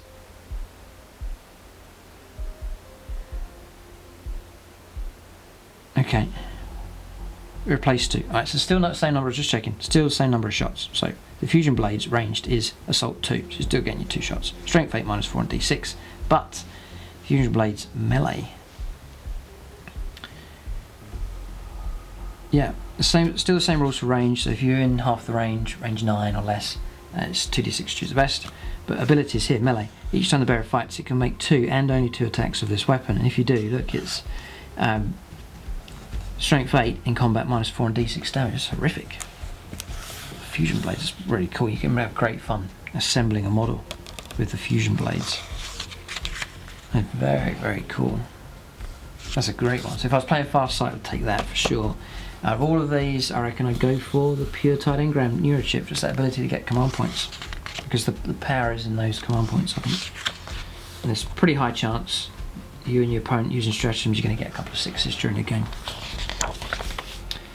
And that is about it. Just some tactical objectives just there at the back. And that is the review for the brand new Tau Codex. So the overall impression of this then is points. There's been some points reductions in some of the weapon systems. So I think my previous list will come down by some degree in points. That'll free up a bit of space. A number of the units that were not so good have now improved, especially the Riptide. So that's definitely a contending model to use in your force for sure. I think it's nasty enough. It seems to be that Tau firepower has improved in general, and then with the bringing in now of these Seeker missiles, I think that's a massive. It means that Tau firepower is just going to be blistering. It really is. So expect to see horrific firepower potentially from the Tau now in the future. And the cheapness now, the infantry as well, it's all good. You can bulk your army out nicely. Expect to see Tau, I reckon, I truly think you expect to see a lot of Tau brigades out there as well, which I think is affordable, really is affordable for the Tau, and still able to put a nasty enough army together. So loads of command points, and then with those command points, expect to use all those great stratagems. So really good stuff. And then the extra rules they've added in, for the different septs, and so on, they're okay, they just all enhance, but overall it is a massive improvement for the Tau. They've got really good. They really have got really good by the looks of it, so I think they're going to be a force to be reckoned with. And the days of the blistering firepower potentially of just units just being deleted and wiped out, no matter what unit it is, those days are back, I think, for the Tau. That's my prediction for them. And so I plan to conjure up a list.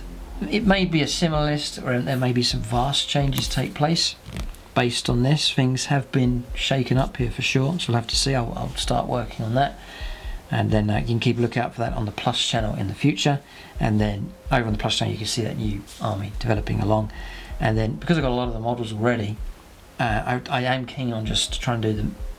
Some changes, repainting bits and adding new units in, but try and keep the main core so I can get this army revamped and back out there with the new lists, new codex in the future.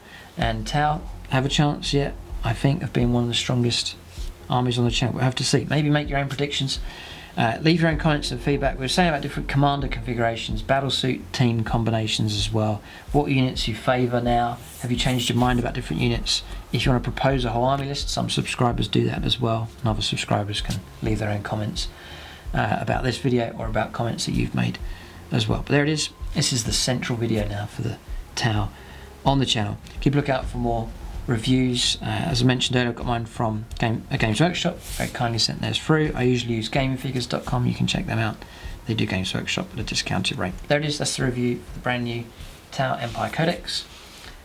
Thanks for watching, and tune in next time.